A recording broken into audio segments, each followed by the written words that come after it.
regular quarterly meeting of the Board of Directors of the Colorado River Conservation District and the Colorado River Water Conservation District acting by and through its Colorado River projects, water project. Morning, everybody. How are things in your world? Everybody good? Pretty good. I'm having a hard time hearing you. Me too. Working. I might be swallowing my words. We don't generally have a microphone in the room. It's just for the Zoom. So it's just us having to project. So Little I'll do that. wider than normal. yeah. Well, I guess I was feeling a little timid this morning or something. Before we go on with our agenda, I'd like to ask for a moment of silence for a board member that came from Montrose, Steve Mathis. He served a number of years, I'm not positive how many. But he was a big part of this board in setting the direction that we're on today. Really a fine man and a good individual. He was an asset to the community. I think he was an asset to this board. So I'd like to observe a moment of silence, please.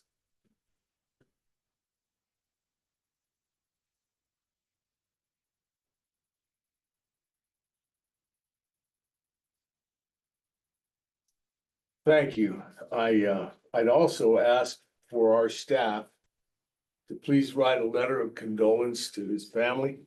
And maybe we can all get it signed. And we'll send it to his family. And I think he might be working on getting a card for us to all sign too. So anyway, thank you for indulging me there. And, yeah, for his memory. Thank you. So I actually served with Steve as well, and always very energetic, thoughtful, and productive. Yeah. Pretty good pilot. Yeah, he was too. Yeah. Yeah, he's a man of great integrity. Yeah. And he was energetic except after lunch when he took a nap. Yeah,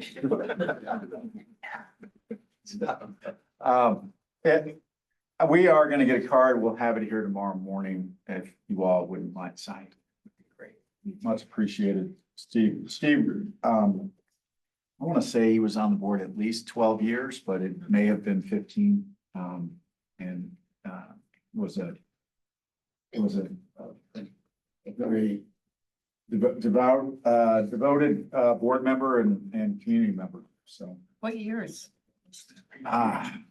Do you have that by any chance, Audrey? Well, we're good. Oh, yeah. His one problematic decision might have been being the chair of the committee that hired me as general counsel a long time ago, but we survived at least. Yeah. He was a really just a sort of classic small town stand-up person, lawyer. You could also blame him for me being president, because I was 1 year into my board membership and someone had nominated themselves to be president. And Steve didn't think that was a good idea. He didn't think that was proper decorum. So he turned to the new guy and said, "I nominate Mueller." The rest of the board followed. I don't know why. All right. If I may, we just have a few minor changes to the agenda. Andy, should we do a roll call first? Oh, yeah, thank you. Roll call. Alvin Vandenbrink, Present. Gary Dennison, Present. Doug Monger, Here. Nancy Jacober, Gary Martinez, Here. Kathy Chandler Henry, Present? Mark Catlin, Here. Mark Rober, Here. Mike Richard, Here. Ruby Hazard, Scott McGinnis, Here. Sonia Chavez, present, Dan Winery, Steve Beckley, and Tom Gray. Here. Okay. Well, thank you very much, Stephanie. You do have a quorum, Mr. President. If I may, on the agenda, first minor addition or modification is under item 2B, acceptance of cash balance reports. You will have noticed that it says June through August, and when you read them, there's actually May through August on that in your packet and ready for approval. Next change will be the dinner location at the end of today's meeting is not at Hugo's, but it instead is at the Brew Pub, which is directly beneath the hotel that you're staying at or next to the hotel, so you won't have to go out there. And then the third change is under item 12. We could add item 12B, which would be approval of lease of Rudeye Water to the Colorado Water Conservation. It's a lease of over 1,000 acre feet, and we need the board's approval to do so. And it's, when I say lease, yeah. With that, would ask Mr. Chairman if there's a motion to approve the agenda as modified. The motion for the consent agenda. Margaret moves. Motion to approve the agenda. not the consent agenda. Motion to approve the agenda. Yeah, so Margaret. Second. All those in favor? Aye. Motion passes. Now we're under the consent agenda. We need a motion to approve the consent agenda. So moved, Director Chavez. Second. Robert, all those in favor, say aye. Aye. Aye. All those opposed? Thank you. Motion passed. Okay. All right, general counsel, executive.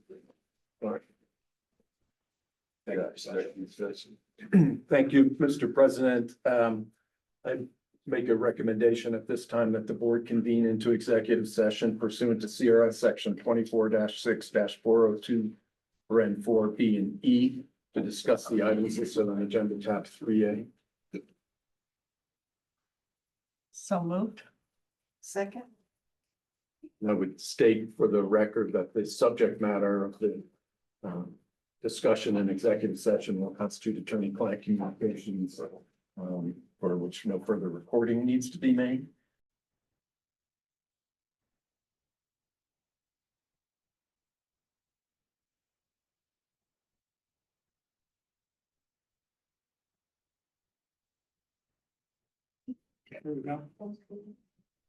During the executive session portion of today's general counsel report and board meeting, the board discussed with council the items listed under agenda tab 3A. I would note for the record that Director Dennison recused himself from the discussion of case number 19 CW 3098. And River District employee recused himself from the discussion of case number 22 CW 3074 and non-division 5. The other place was so we will have some proposed action items to recommend to the board and continue council discussion following. Okay.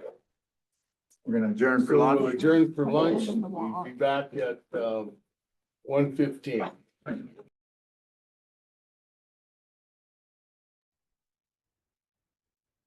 to order. We'll be in the public session. So with the general manager, actually the general counsel's report. Sorry, I misread that. Like I said, it's been a long time since we've been in public session. Well, we had a lot to eat too. Or at least I did. General counsel. Thank you, Mr. President. Just for those that are joining, we provided a summary of the items discussed in executive session after breaking from executive session and before the lunch hour. So we are at this time ready to move into some potential action items following a discussion in executive session. And I'd ask Bruce and Jason to tee those up to start. The first one would be the homestake exchange conditional rights. Thanks, Peter. So as advised, River District staff and council are recommending to the board confirm its intent to maintain the conditional portions of the Homestake Reservoir exchanges and direct River District staff and council to take necessary steps to complete those appropriations in a reasonably expedient manner through the filing of an application seeking a finding of reasonable diligence and to make water rights absolute with respect to those exchanges. Any comments? So moved. Second. So moved by Chandler Henry and seconded by Gray. All those in favor? Aye. All those opposed? Motion passed. Thank you, directors. Moving on, River District staff and council also recommend the board directs staff and council to amend or take steps to amend the 2007 settlement agreements with River Districts, Eagle River Water and Sanitation Districts, Upper Eagle Regional Water Authority, Denver Water, Northern Water, to extend the deadline for filing a change of water rights application up to and including a year from now. Need a motion? So moved. Second. Jacober? Dennison? All those in favor? Aye. Thank you. Ask Jason to take up the Cow Creek and CWCB cases. Thank you, directors. Pursuant to the River District's water rights litigation policy, we recommend that the board authorize council to spend in excess of 100 hours in the litigation of case number 19 CW 3098 in water division number 4.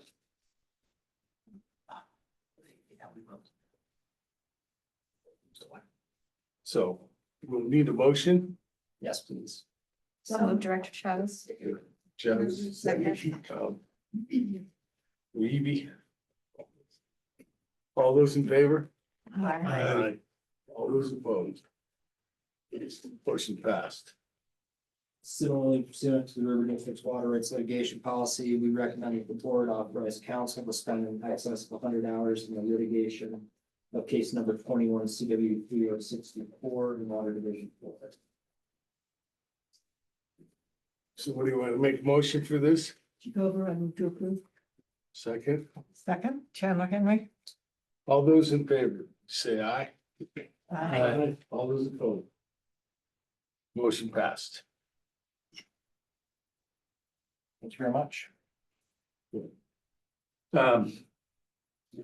The next item I'll take up, and that would be a recommendation that the board approve and authorize the general manager to execute an amendment to continuing services agreement CA 22000 with the Southwestern Water Conservation District and Hydros Consulting to increase the River District's portion of that contract by $50,000 for a total River District portion not to exceed $175,000 and to extend the termination date up until December 31, 2028, subject to appropriation by the board.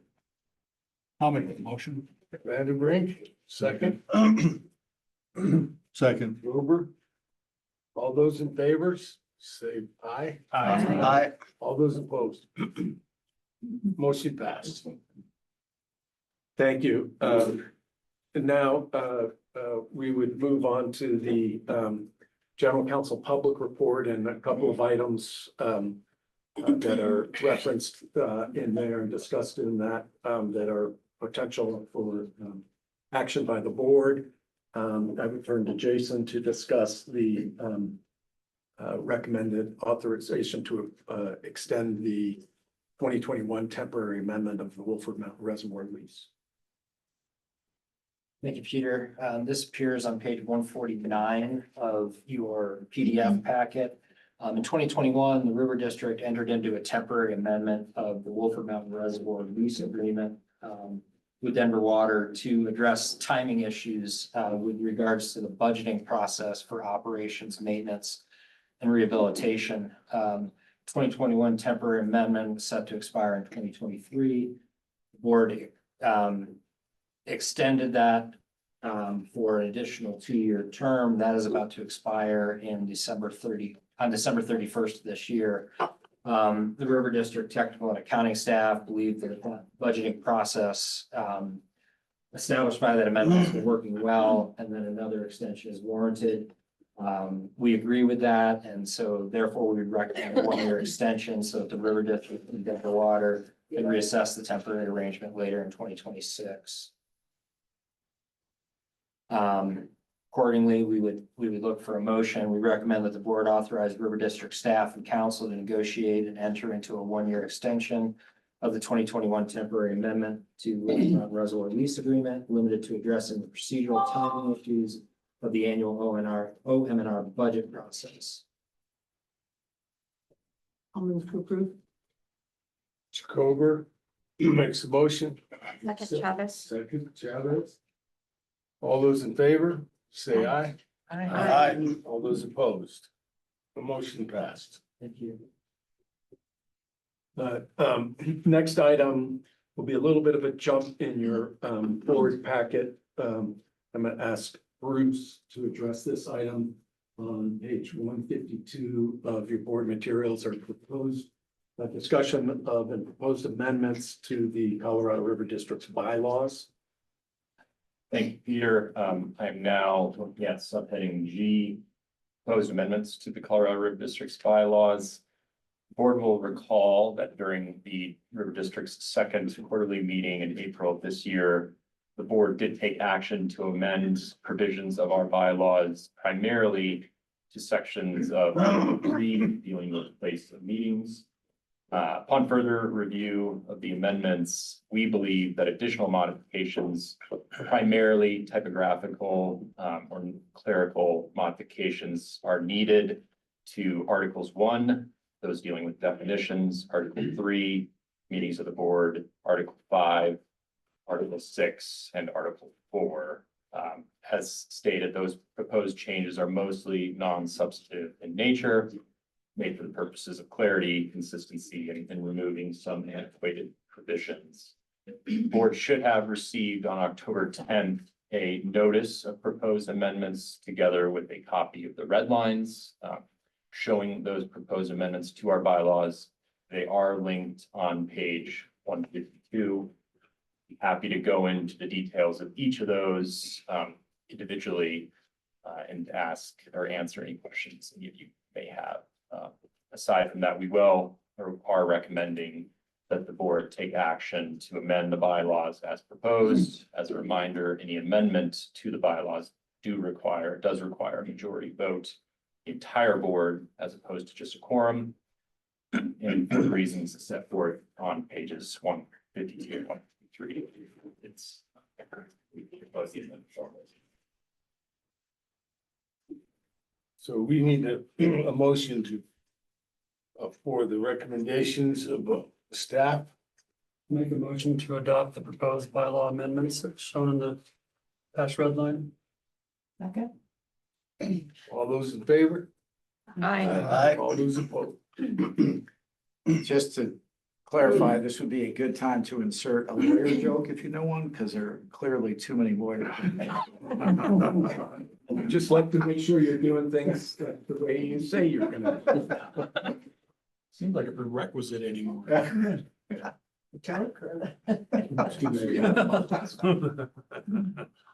I believe that's it for action items. There were 2 other items noticed on your agenda for discussion that we think just warrant calling your attention to. The first is with respect to the upcoming Water Division 5 measurement rules. And I'd ask Bruce to give a short intro on that. Sure. Thank you, Peter. I'm sure many of you are aware the Division of Water Resources has undertaken the last few years an effort to adopt new measurement rules in the West Slope water divisions. Those efforts have been underway in divisions 4, 6, and 7. There are finalized and water approved rules now in divisions 4 and 6, or I should say, sorry, 6 and 7. The Division 4 measurement rules are currently in water court awaiting final court approval, at which point they will be final. On October 2nd of this year, the division did expand its measurement rulemaking efforts to Water Division number 5, as Peter mentioned, and published a draft set of Division 5 specific measurement rules. And at the same time, also announced that DWR will be conducting a series of six stakeholder meetings, 5 in person, 1 remote, all across Division 5. River District staff and council intend to participate in that stakeholder process to monitor the various iterations of the rules, request modifications or changes to those rules as are necessary.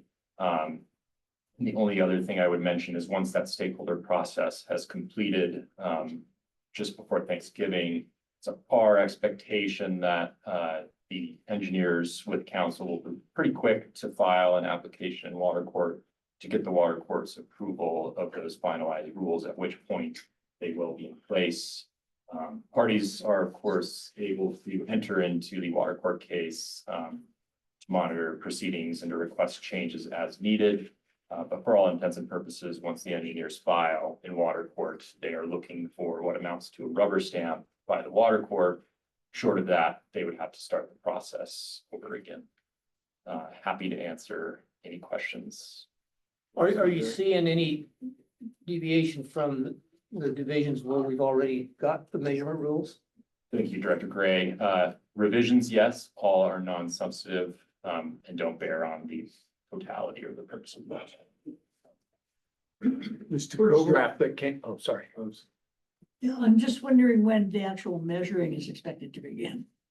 It's a good question, Director Jacober. So I mentioned that this is sort of an iterative process. Right now, we're in the stakeholder side of it. DWR is soliciting feedback and in some cases, I think making changes to the rules based on those feedback. Again, nothing substantive. What has already been published is likely to be what they take to water court. Once the state engineer adopts the rules, the next step statutorily is for the Division of Water Resources to file an application with the Division 5 Water Court, asking the court to adopt or formally approve those rules. In other words, these rules are legal and they will now take effect. Assuming that all happens, the measurement rules have a sort of staggered phase-in process for devices and structures to come into compliance with those rules. They basically are different depending on the size of the diversion. And they're ranging anywhere from 12 months to 36 months before compliance hits. Great, thank you. Just a simple question, but had a former water commissioner state that if you're gonna measure water in that district that, or in that division, that all water should be measured in that division, being the Trans Mountain water diverters, but most of them are measured on the outlet as opposed to the inlet. Anything in regards to that, in terms of them having to measure where they where the water originates? Thank you, Director Richard.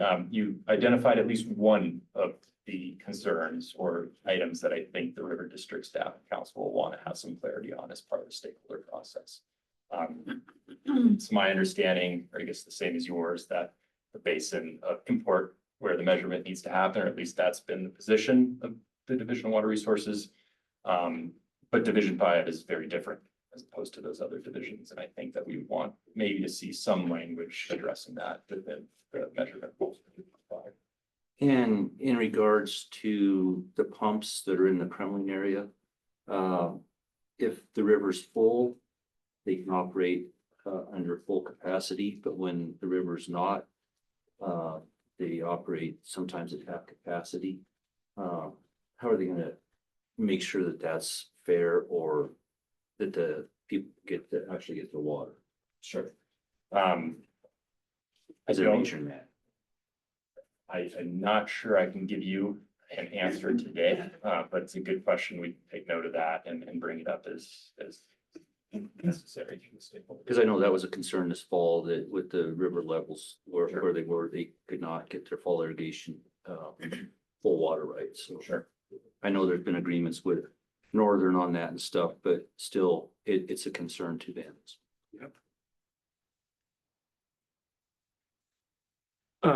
Do I just note that, when the first West Slope, division out of the gate was Division 6, and when those initial draft rules first came out, we did have some not, weren't super substantive, but relatively substantive comment that the, Division Engineers Office in the state pretty promptly adopted for the most part. We didn't see the need to get into the water court case or participate further at that point. That has been the same in Division. We, monitored from afar, Division 7, but also Division 4. It's possible in Division 5 for reasons such as the ones that Director Richard has just suggested, or others, that we are going to get a little more involved. We're going to take from this discussion the direction, unless you tell us otherwise, that, we will participate in that stakeholder process. And then if necessary, I don't know if the timing will, how it jives with your January board meeting, but if necessary, we will get in the water court case. If that happens, if that timing happens before January, it's possible. So let us know if you disagree with that, but that's the general direction I think we'll take from discussion. I misspoke before. I said there was 2 items left. There was 3, so now there is 2. The next one is the state engineers proposed rules on agricultural protection, water rights. And I'd ask Bruce to also address that point briefly. Thank you, Peter. Just to start by way of a background, agricultural water protection water rights is a type of water right that's specifically authorized by statute. It allows the owner of the underlying irrigation use water right to go to water court, obtain a water court decree that quantifies the historical consumptive use and the return flow obligation for the irrigation water right without simultaneously identifying a new place of use or a new type of use, which is a bit of a unique or different approach for changes of that sort. But the purpose there is once that ag water right, production water right is decreed, the owner of the water right is then statutorily entitled to continue using the underlying water right for continued irrigation, but may lease, loan, or trade up to 50% of the decreed HCU for another purpose or another place of use. And that second part, that 50% allowance of the HCU, that is authorized through a special substitute water supply plan addressed under statute, which lays out the new place or type of use, the terms and conditions that are necessary to ensure that that 50% or up to 50% use can occur without injury, and also to ensure that the other part of the water right, the part that is being used for irrigation, continues to be used for irrigation on its decreed acreage. This statutory scheme has been in place for a few years already, but only specific to divisions 1 and 2. Under a recent Senate bill, the legislature has expanded that now statewide. There are also rules in place for governing the SWSPs that allow the ag owners to do this. Those rules previously also only limited to divisions 1 and 2, but now given the expansion under statute to all 7 water court divisions, the state engineer's office is needing to undertake rulemaking, essentially just to apply the rules that are already in place to all 7 divisions, without any substantive inclusions or edits to the rules, aside from just making them enforceable in all 7 water court divisions. And so those rules, the proposed edits to those rules have been circulated in draft form. Similar to the measurement rulemaking, the division is going through a stakeholder process. I think Peter and myself both attended recently a stakeholder meeting in Glenwood Springs, where the division explains the process, next steps. We asked a few questions in terms of clarity, one being apparently the water court of jurisdiction to authorize these new rules, even though they will be general to all 7 water court divisions, is the Division 1 water court that will ultimately approve them, which seemed a bit odd, but that is the way statute is worded, that the Division 1 water court is the court of conflict jurisdiction with respect to the rules. Aside from that, the CWCB also will be putting out new guidance on agricultural water protection programs. Now, these programs are intended to be sponsored by statutorily approved eligible entities such as a conservation district or conservancy district. And that AWPP framework is needed because the owner of an agricultural water protection water right is required to participate in either a state or federal conservation program for an AWPP. Again, the purpose being to ensure that any non-leased water continues to be used for agricultural purposes. Given that the River District is uniquely situated with respect to our territorial bounds to be an eligible entity, we probably will also pay close attention to the CWCB's rulemaking along those lines. That's a lot going on. It's very iterative, but if there are any questions, happy to answer those. Mr. Gray? So I was just reading in here that at the end of that, one paragraph, it says the purpose is to ensure any non-leased water under an AWPWR continues to be used for agricultural purposes. I don't know how it ensures that, because you don't have to use your water. And what's the other end game here? What's the real purpose of statewide? I don't know that I know. The law was amended. It was one of the options that came out of the I forget which statewide process it was. Drought task The Drought Task Force. As Bruce mentioned, the law has existed for programs within Water Divisions 1 and 2 for quite a number of years. Yeah, I remember. To my knowledge, has not been implemented. But regardless was recommended as a means to do so. It was a way to try for the legislature to try to make other ways of sharing water effectively easier to do statewide. Although we should note, I don't know if we note in the memo that an agricultural water protection water right cannot be used to go across the continental divide or to facilitate diversions across the continental divide. In the River District, I'm looking for Zane, but I believe we supported the proposed statutory amendment last year. Totally skeptical. Do you have any concerns with this? As it's laid out? As it's laid out, I don't think so, only because it's consistent with what's already been in place. I will point out, Peter mentioned this, despite the fact that agricultural water protection water rights have existed as an opportunity on the east slope in divisions 1 and 2 for at least 7 years. There's not a single agricultural water protection water right in existence today. So it's hard to truly understand what consequences, if any, there are from this, only because it's completely untested. And the Division of Water Resources has been very frank and candid about that. And I think that, probably one of the reasons is if you under this process, like any change of water rights, you have to go in to change your water right.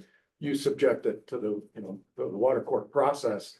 My guess is if people make that calculation, they just decide to. It's too expensive. It's too expensive, or they just do it for the whole thing under a regular contract. But it could be, we could see them come around. I guess I'm just color me somewhat skeptical of what could come down the pike. Is this one more step in interstate marketing? And I don't know. There's just feels like if there's no apparent purpose, there must be some unapparent purpose. I think the, the purpose was to try to make it easier to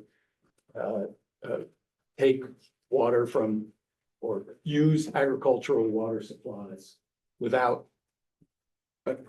overtly drying up agricultural lands. Try to ensure some mechanism, the agricultural water protection process to ensure that the unchanged or the unused portion of the right, the unchanged portion of the right remains in agriculture. To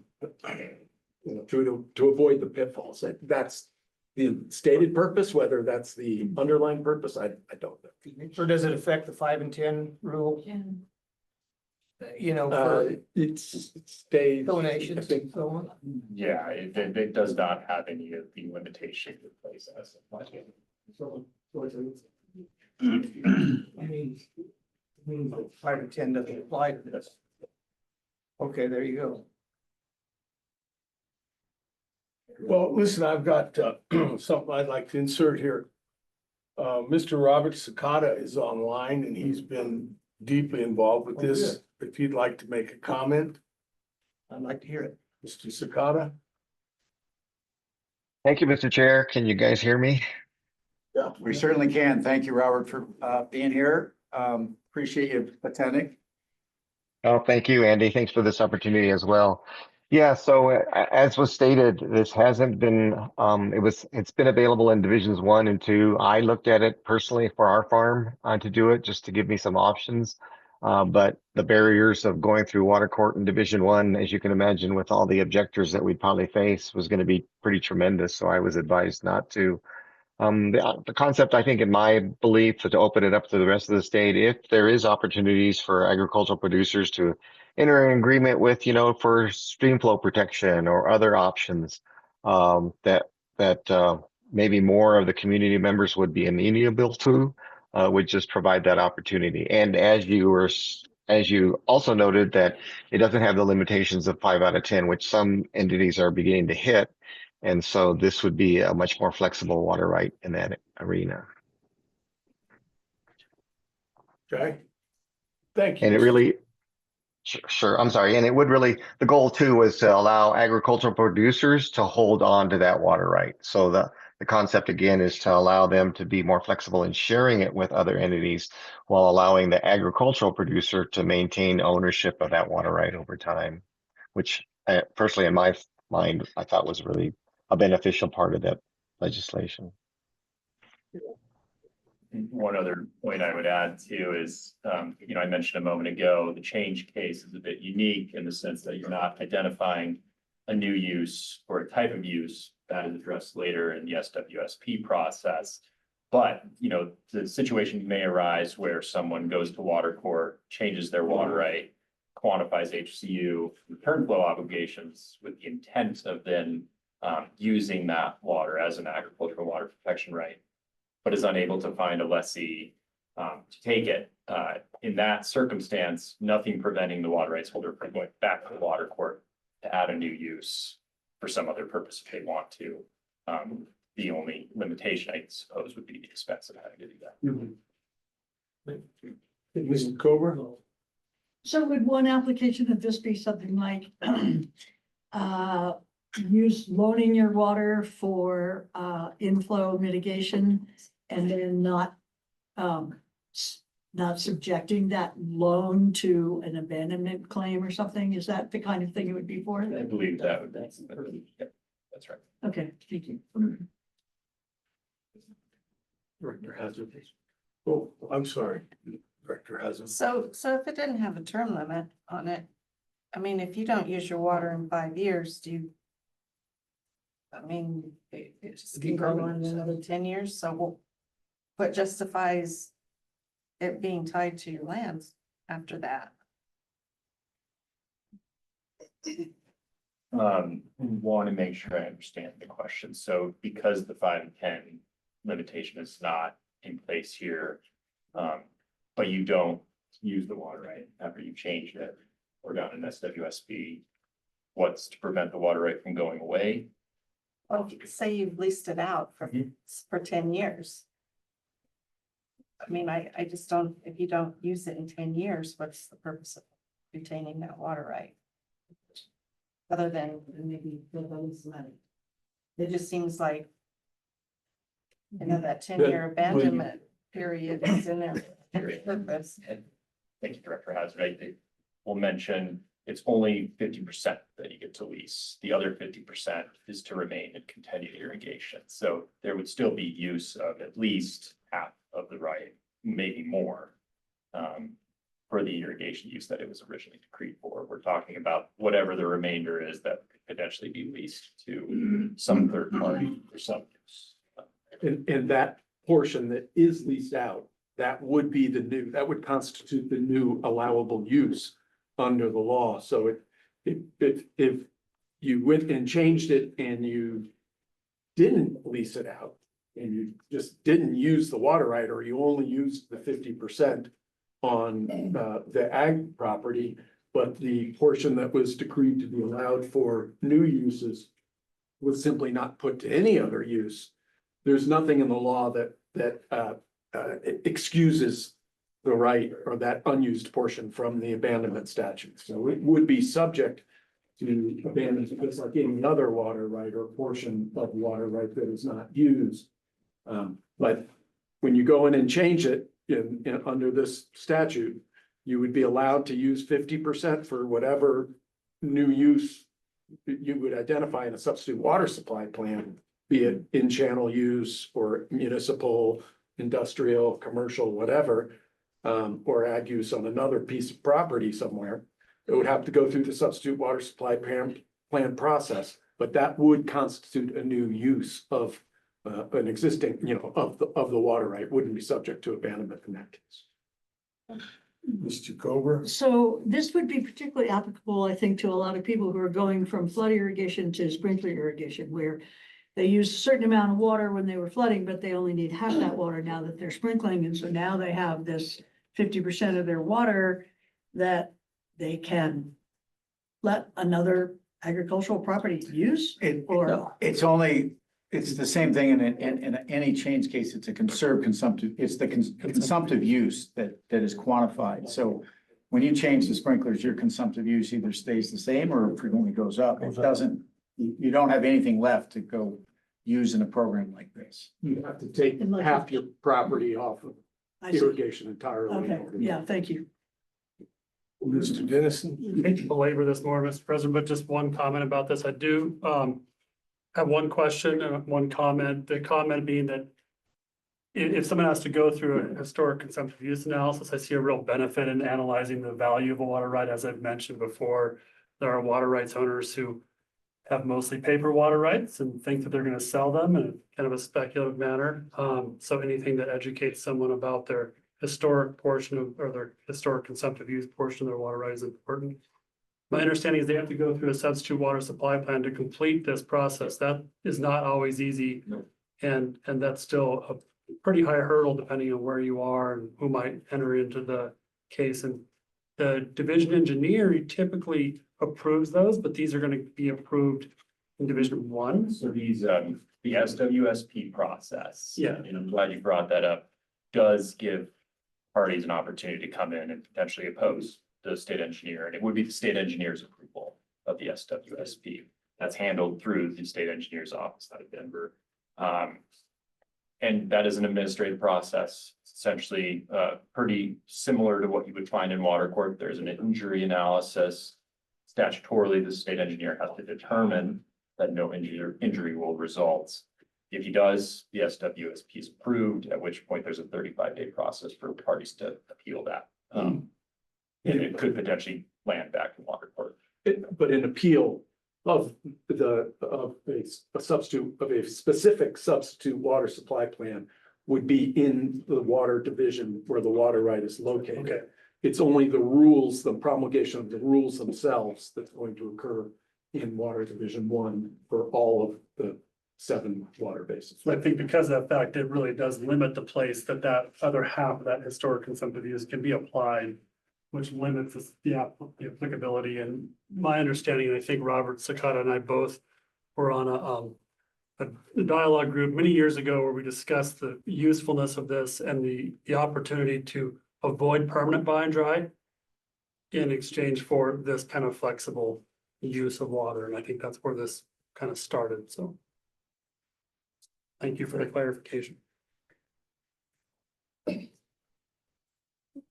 you, Bruce. If there's no other questions about that, the only other item on your agenda, in the general counsel report is regarding we haven't had enough about rule promulgation yet. The Water Quality Control Division's proposed Regulation 87 regarding dredge and fill control regulation. This is actually teed up for discussion in the general manager report. Rebecca has written a detailed memo on that, and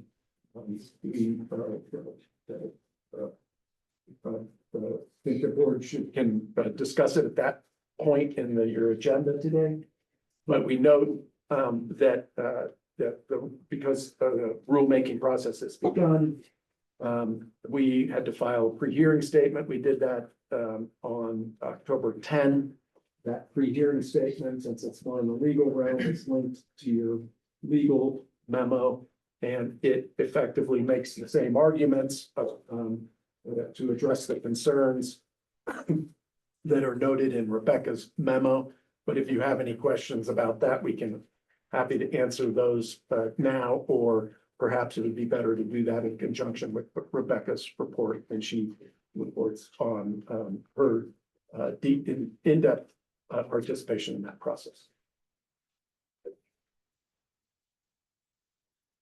That I is, think that makes sense. We go deeper. Okay. In the manager's report. sure thing. Yeah.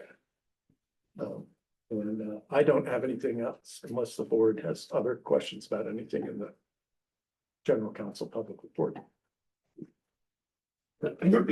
Okay, well, we've come to a point on our agenda for any public comment. I'd like to open the floor to any of the public that's attending this meeting to see if they have any comments on anything that we've done or thinking about doing, or whatever's on your mind. Including anybody online. That's what I mean. If you're online and you've got a comment that you'd like to make, please feel free. Not seeing any hands raised online Okay, or nor in the room.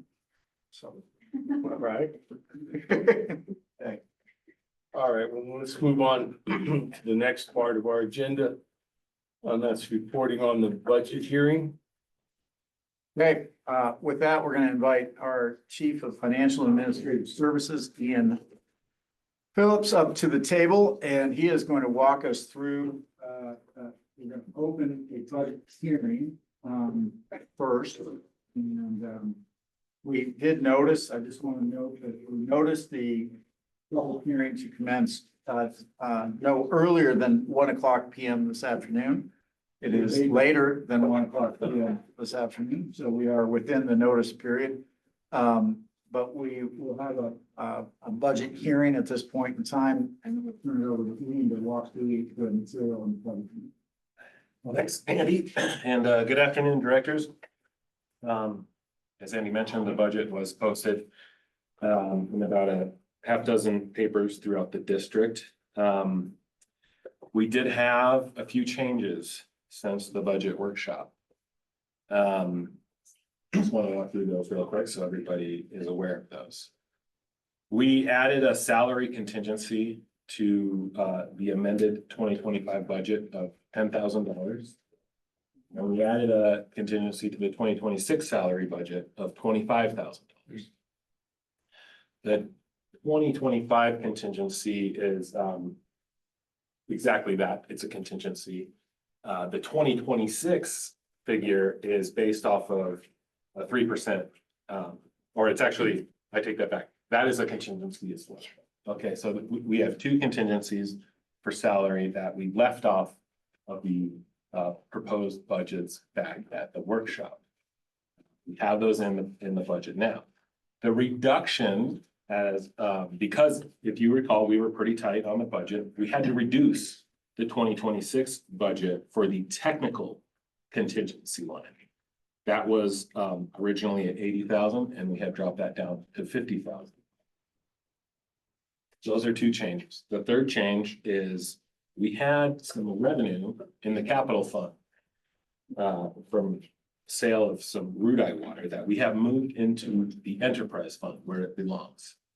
So the enterprise water sales has increased from 1.8 million to 1.8 million 25,000 for 2025. Any questions on those changes? Okay. Any questions on the overall budget? So, yeah, I guess, Mr. Chair, so why did we need to add 10,000 for 2025? I had a feeling that question might come up. Especially for me, but So I asked Audrey about that, and you know, the practice that we have had with the salary is to always include a contingency.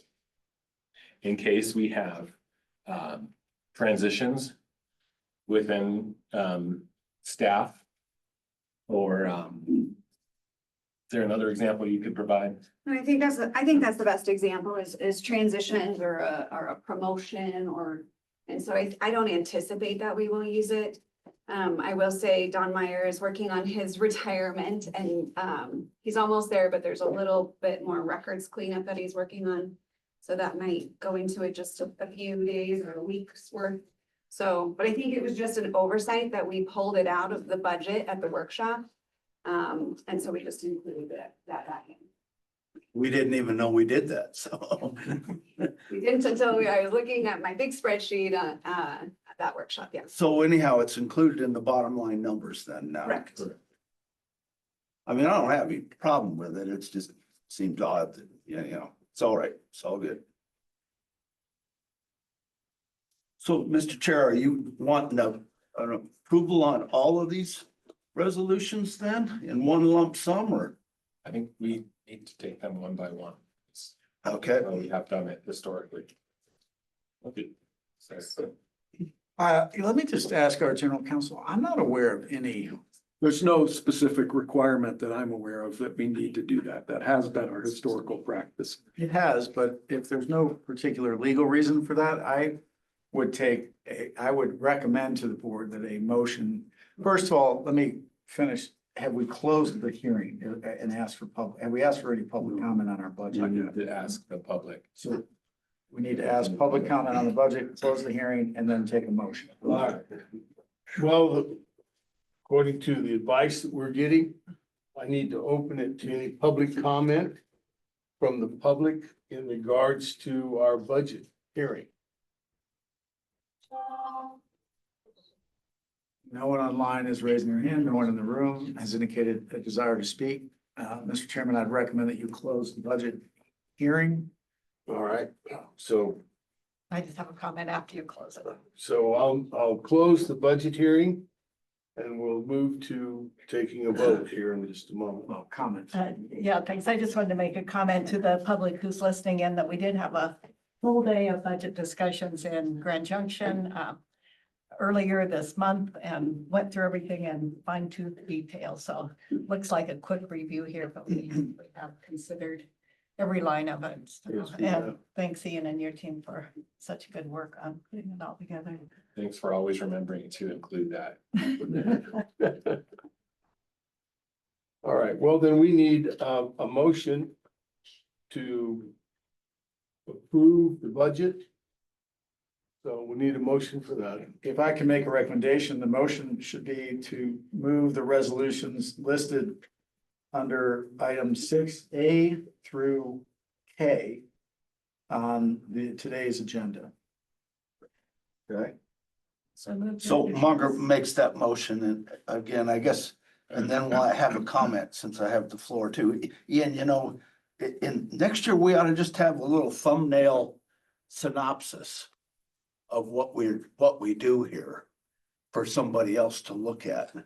So I mean, short of looking at all these, I mean, we have all the money going to the general fund and then we have the surpluses being transferred out of the general fund, which ends up being what I believe was $2.5 million this year, something like that. So, but anyhow, some napkin short synopsis, a memo coming from you would really be good for outside public to, other than having to read through these resolutions and to decipher what we are doing right now. So anyhow, that, my motion, I apologize.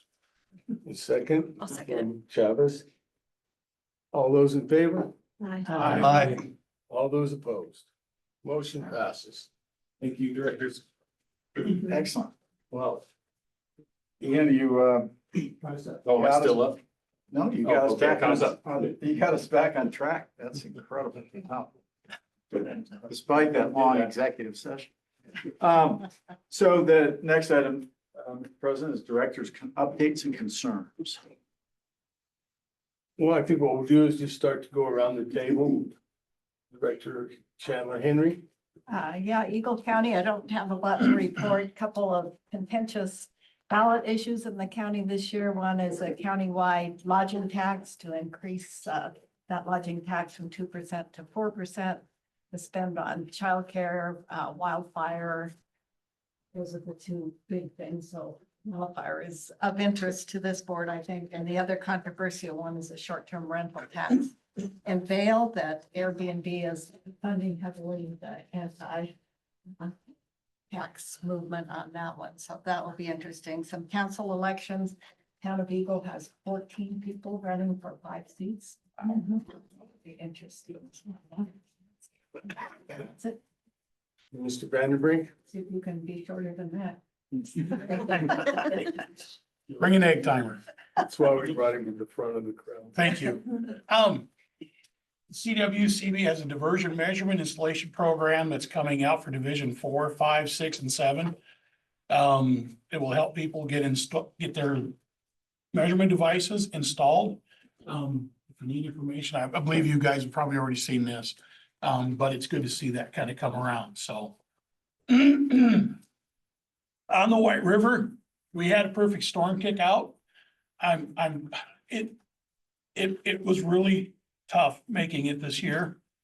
And I'm just gonna do like I normally do. I'm gonna go with the drought because that happened first. Drought is the disease, and fire and heavy floods are the effect of the drought. Droughts end with floods. Lowest flows on record at numerous USGS stations, with some of these gauges over 100 years of record. Just below Rangeley, we had 8 CFS at the Watson, Utah gauge, which dates back to the 1920s.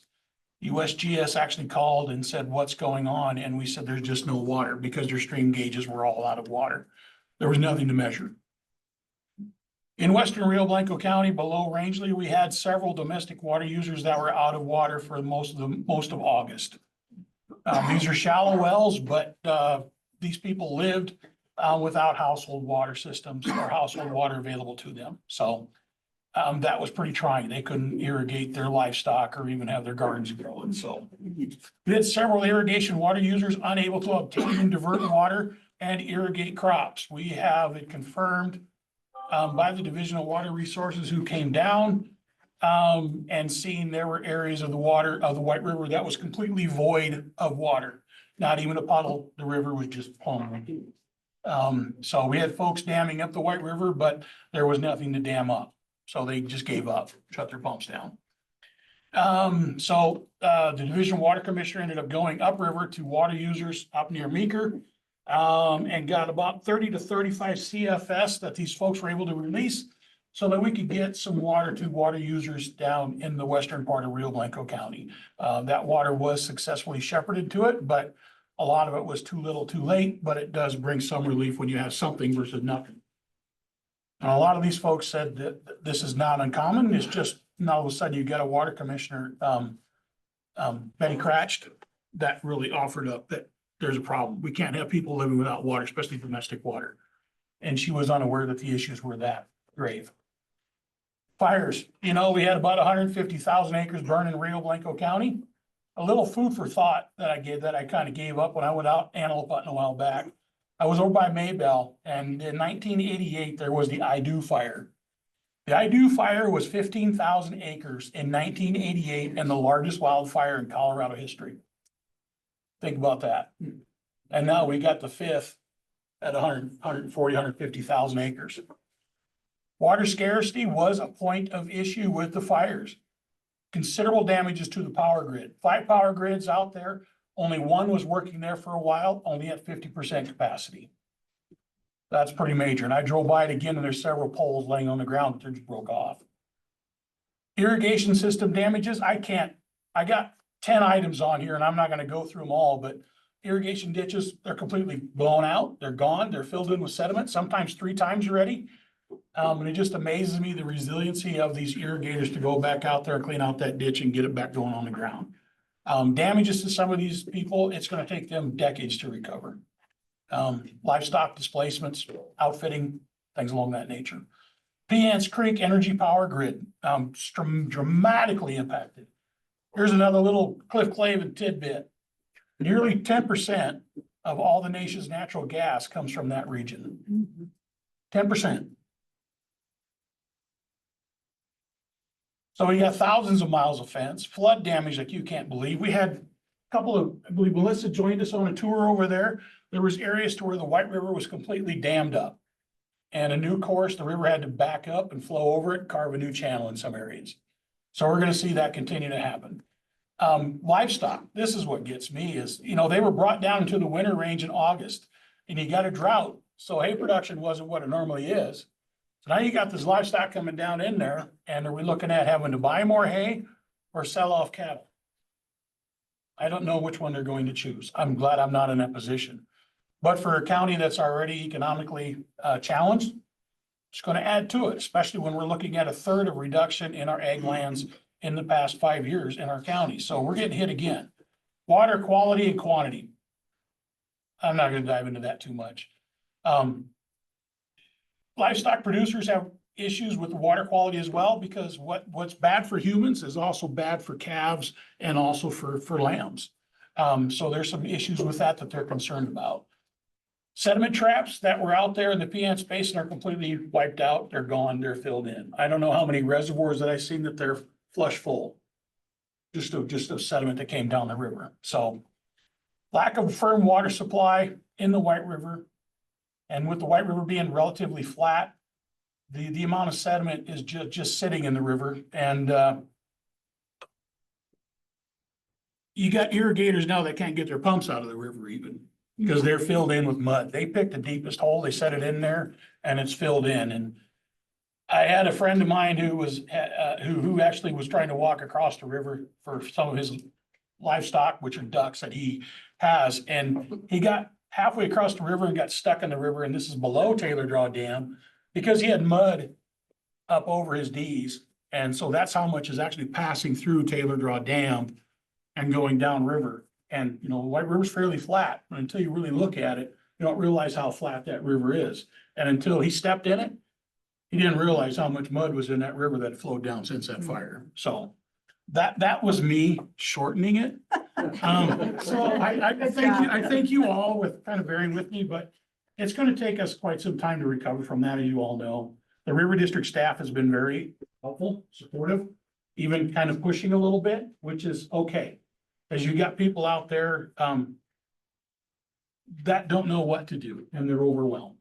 The shock and awe is very real when you look at it. So I've seen it too much. I've taken other folks out there and they're like, how do you recover? With time. That's really the answer. And just picking yourself back up and keep going forward. So anything that the River District can do, I greatly support. We have other support coming in. But it's going to be pretty dire for a lot of people out there on the White River from in Lake Avery all the way down, I will say. It's not just a small portion. It's 75% of that river basin that's going to be impacted. So thank you for allowing me some time. Thank you. Can I have your unallotted time? I yield the rest of my time.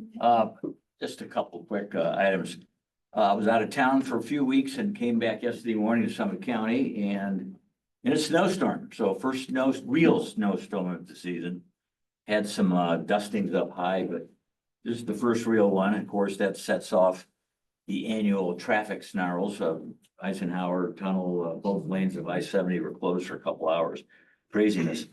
Also, snowmaking has started at all the resorts in Summit County. Going by Copper Mountain this morning, they were blowing a lot of snow and they got a long ways to go for that big event they got coming right up. The only other thing I would say is to thank Zane and Andy for their attendance at the Summit County Board of Commissioners meeting a month or so ago. It's really good.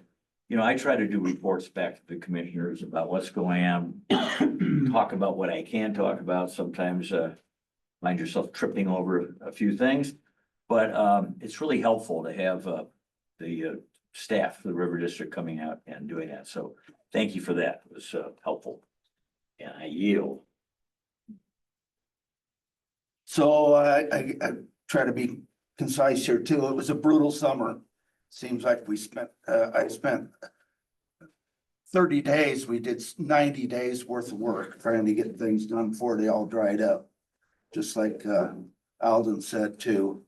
Yeah, the drought was horrendous and I had probably 100 cows within miles of, or a half a mile of the Lee fire and then a half a mile from the Croshow fire.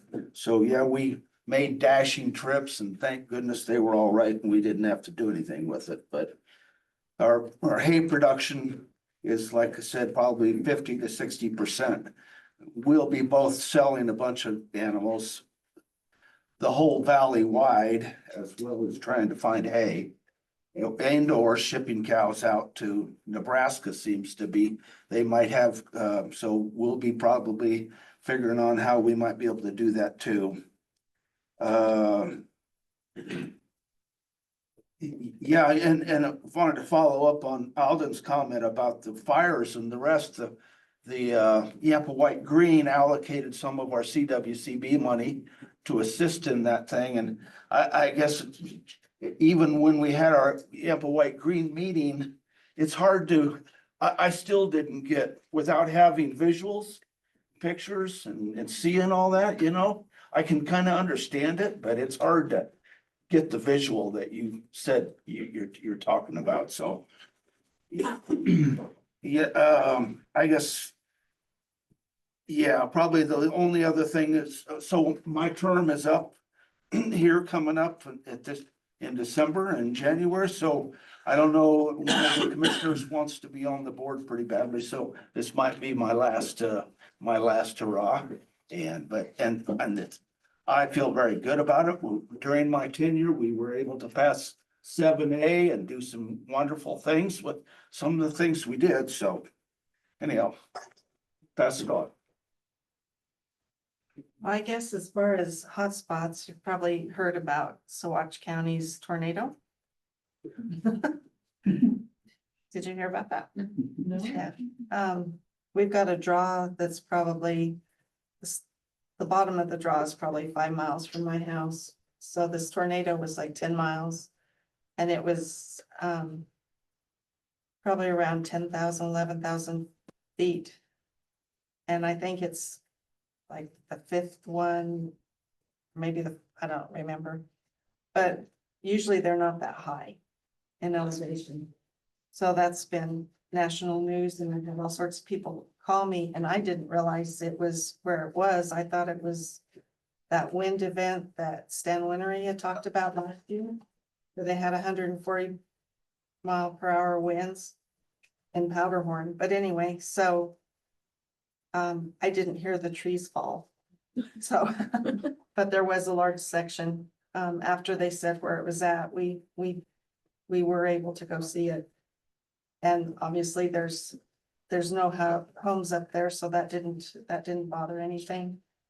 But this summer it was kind of hot and dry and wet, and you know, about the time you didn't know what to do, then we got rain.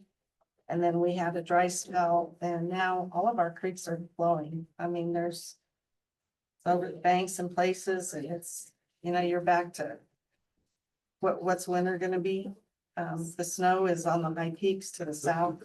That's where we get our moisture. And of course, we've had some warm days. And it's always good to see water. It's just, and I'm thankfully I've never had my house underwater. But, you know, that's always, I mean, it's just from one drastic measure to the other.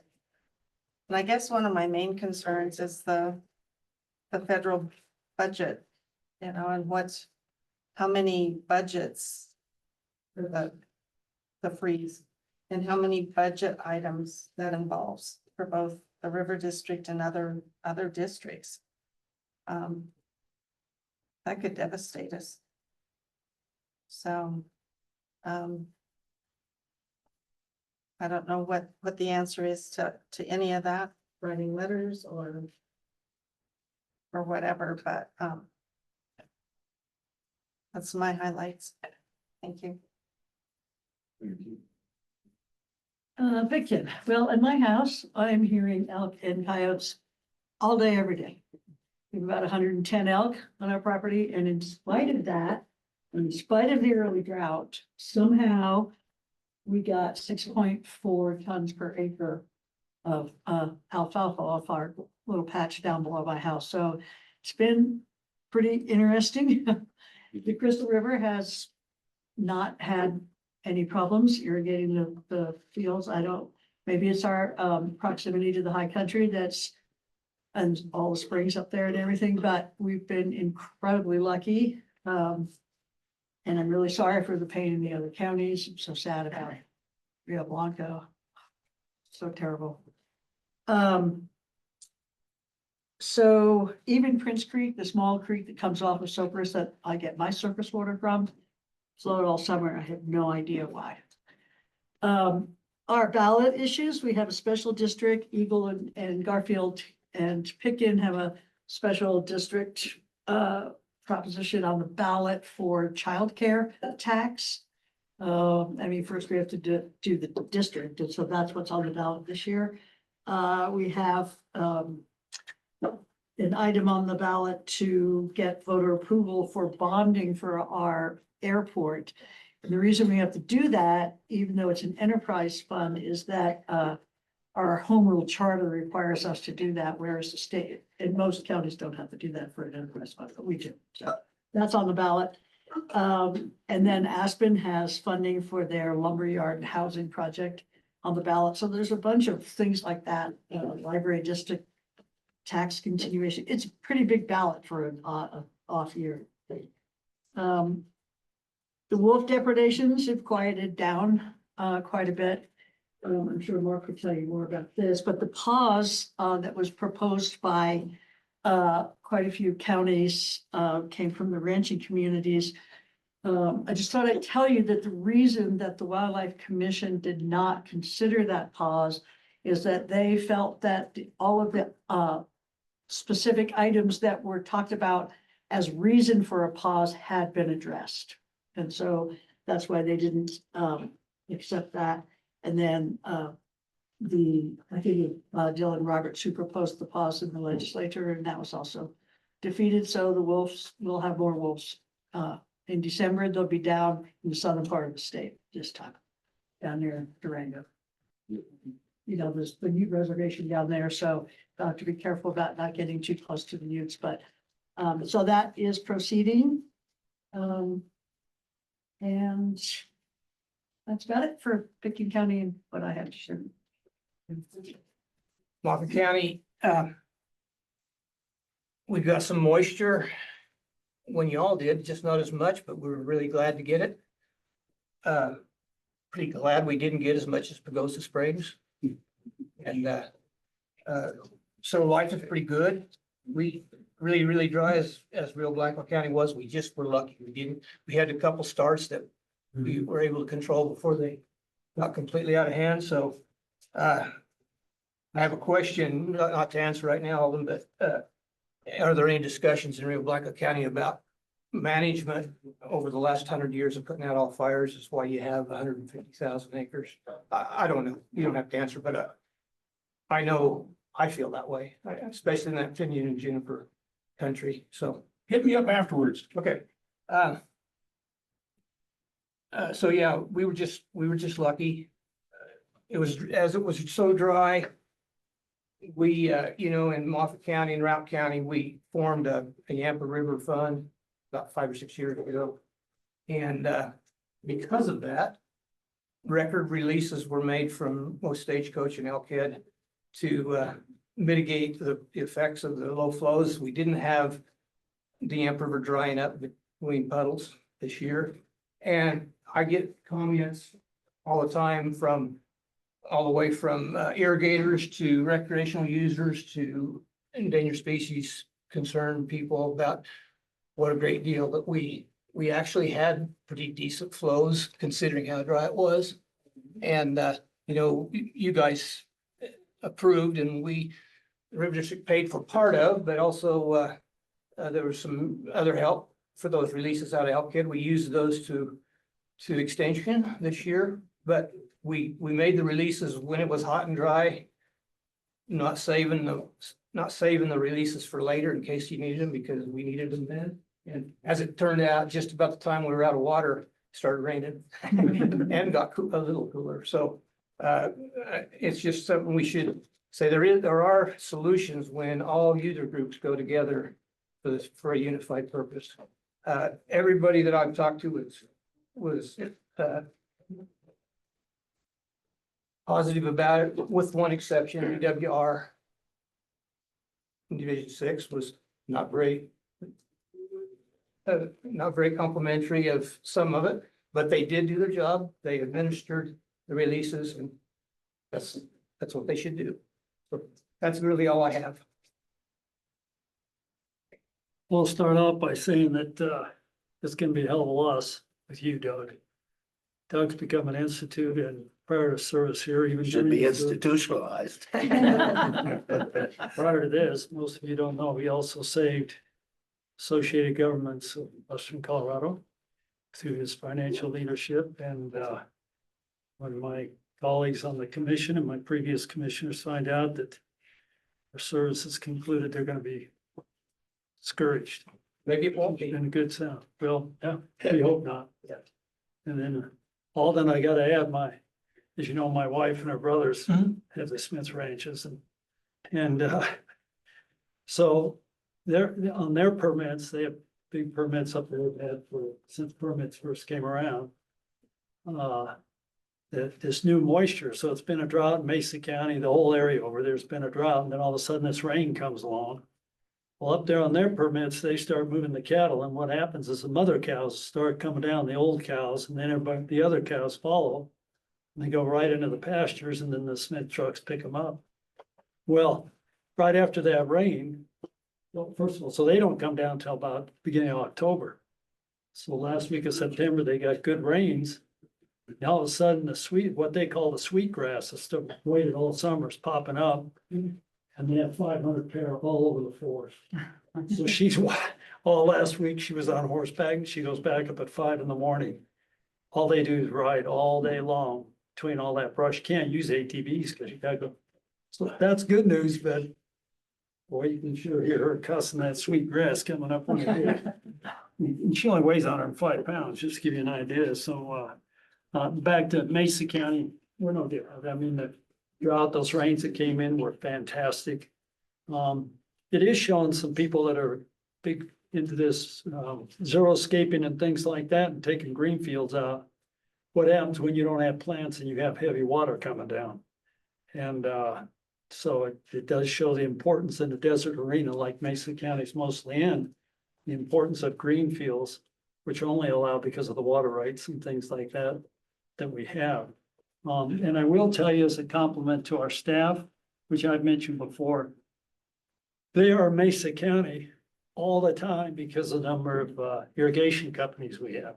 The irrigation companies, of course, are independent of the River District, and they're very independent in their philosophy, and they're good hands and smart and great. And our district staff is down there every quarter on the calendar. And even at our last meeting, and they're watching this very carefully, and I think at our last meeting, Andy could fill us in, but they're watching with an eagle eye with this concept of co-management with CWCB. And they have probably the most senior rights on the Colorado River, or next to it. But our staff here, they're great. And when our staff comes in, they come in with lots of information, well prepared. And those meetings go, I don't know, minimum 2.5 hours, maybe 4 hours. So just a compliment, that's made my job a lot easier. Because of the excellent staff. So other than that, the economy's going good, everything's, but it sure lifted the spirits to get that rain. Even though it flooded a little, but it's great. It's a dry summer. I've lived between Glenwood and Grand Junction my whole life, and this is the driest summer I ever remember. And you couldn't escape it. All right, thank you. Not much different in Uray County, super dry as everyone else was. In fact, we had a local call on the Uncompahgre between Uray County, between Ridgeway and Uray, which is super rare. Not usually a place where the river gets dried up, but it happened. A handful of ditches just downstream from Uray were shut off for about 11 days, setting in some panic. We're not used to a local call affecting us. And that was started, I think, in the second week of August. So right when it was very hot, we weren't getting any rain, there were no monsoons, and a handful of people had tried to reseed some reclamation in areas and some pastures and were counting on their irrigation water and got turned off. So there was some unhappy customers for sure in that area. Luckily, the call came off, they were able to turn water back on, and we got some rain. There's also, there was some really deep shortages on Dallas Creek, one of our tributaries. It's not uncommon to have a spring hole and a fall hole, where that creek basically goes dry. And this year, it got enough attention that I think there's some entities in the basin that are starting to evaluate how can agricultural irrigation efficiencies be implemented to help address these in-stream flow rights needs instead of just keeping doing what we've been doing. We're also investigating some soil moisture monitoring practices and working with CSU and Uray County. Hopefully we can implement something soon so that we can, prepare for seasons like this when we've got really low soil moisture at the beginning of the season. Figure out how to capture that runoff as best we can. We also got these late rains, and one thing that comes to mind about that is I've noticed that we don't often do a great job of letting nature do what nature should do and spread that water out as it's coming down, especially these very steep hillsides. And obviously you can't do much when you're in the situation that Pagosa's in, where you're getting 6 or 8 inches of rain in one spot. But we've had some big runoff events that have wiped out ditches and county roads, and certainly some forest health and riparian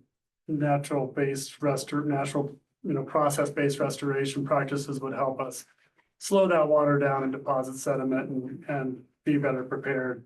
And hopefully we can identify the areas that we can have the biggest impact doing that.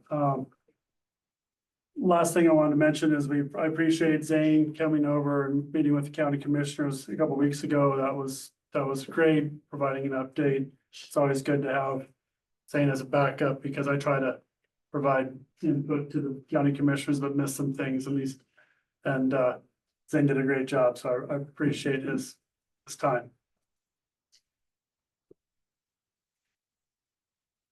That's it.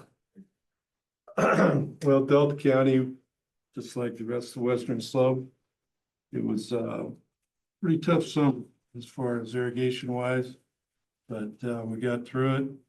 Rains we got here last couple of weeks ago were welcome, and it actually gives a little bit of hope for next spring, just restoring some of that soil moisture, because we were in tough shape. But you are seeing we're having some of the same issues with what you call sweetgrass, that I call regrowth. But cows aren't wanting to come home because I think they know what's in store when they get home. But the mountain is really good shape. It's really getting bad. And, we're continuing to move along. I think, Delta County still, and really, it's a little bit concerning with the fires like in Rio Blanco, of the infrastructure that's gonna have to be upgraded and changed just because of the flooding. And we continue to have, probably our number one issue is gonna be upgrading infrastructure. That has to do with both reservoirs and ditches, head gates, but we don't have the catastrophic type of issues that Rio Blanco had, and we're thankful for that, but I think that probably is still number one on Delta County's list, is just that infrastructure replacement in the last 100 years that needs to be upgraded. That's all I got. In Gunnison County, we had a pretty good year with regard to operations for Taylor Local Users Group. It was tight, but everybody worked really well together. We did end the year about 3,000 acre feet above our minimum target or storage objective, so that's good.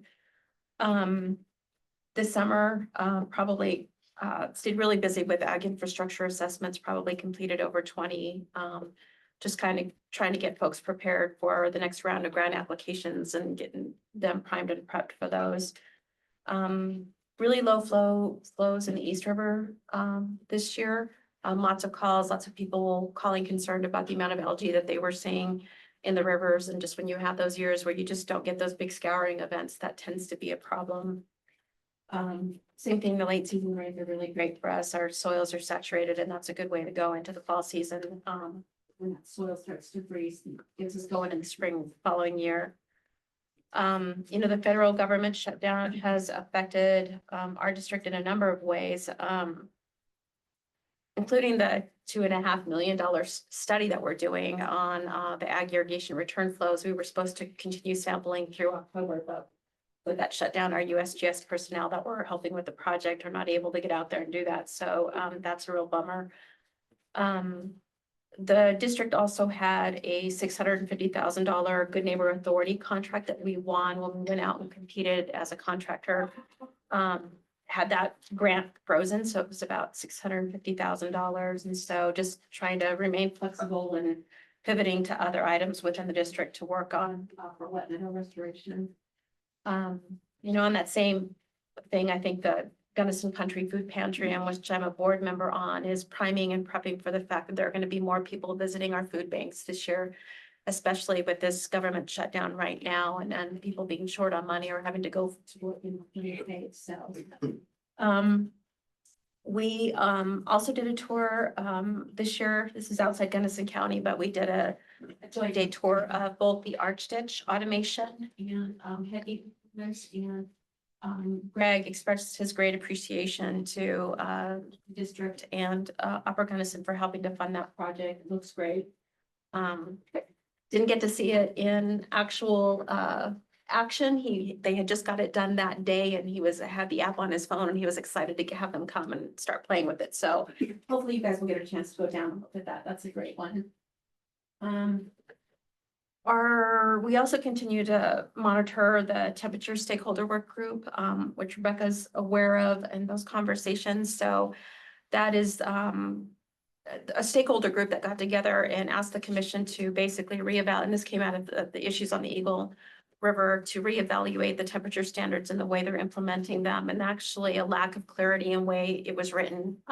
You can interpret it two different ways. So I think they got some pretty good ideas coming out of that. And the group actually hired a consultant who had done some temperature studies in, I think it was Wyoming and Oregon, to review the existing standards and look at them and come up with a critique and some different ideas of the way we could approach the issues that we were having with those standards. And so hopefully we'll have time to bring that before the Water Quality Control Commission to hear that input. We did write a letter to them as part of the issues formulation work group. I think that's all I have.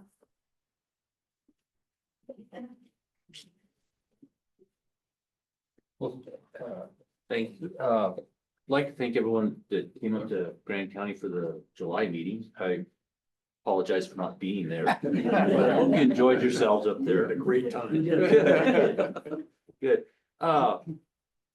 You guys happened to catch it when it was starting to turn warm and dry. Prior to that, we'd had actually a pretty good spring.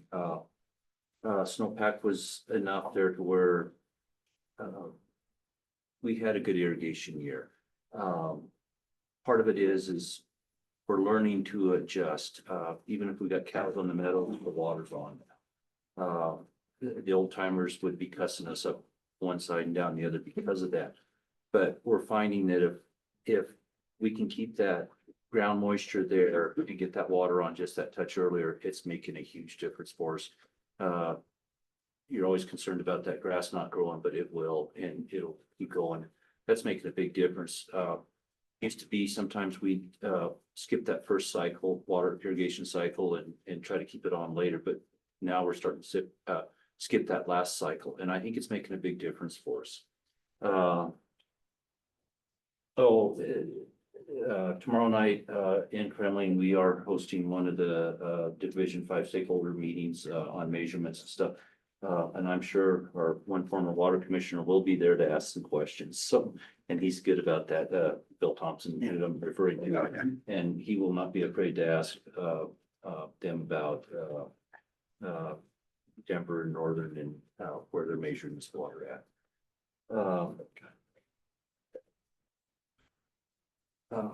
5 years ago, we had the East Troublesome Fire going right now, and it was not a good situation. But it's amazing what time will do to heal. And the previous 4 years, if we had a rain up there in that area, you had brown water, guaranteed. And there for a while, it would take up to 10 days before the Troublesome was clear. And even on the Willow Creek, it was the same way. We had a neighbor one time took a glass, took a water sample, and it was mixed up. And it took over a week for that water. It was so mixed up. Sediment was in that water molecule so tight. They said it took them over a week for that to finally clear up, just sitting. So, but this year with the late rains we had, we didn't see any coloring. So there's hope. Mother Earth will take care of itself, and with a little rain and time, it'll cure itself, I hope. That's what we're seeing anyway. The one thing I am concerned about going into the winter, we've had these rains and it's going to build up that ground moisture, but we have certainly drawn down the reservoirs up in that area.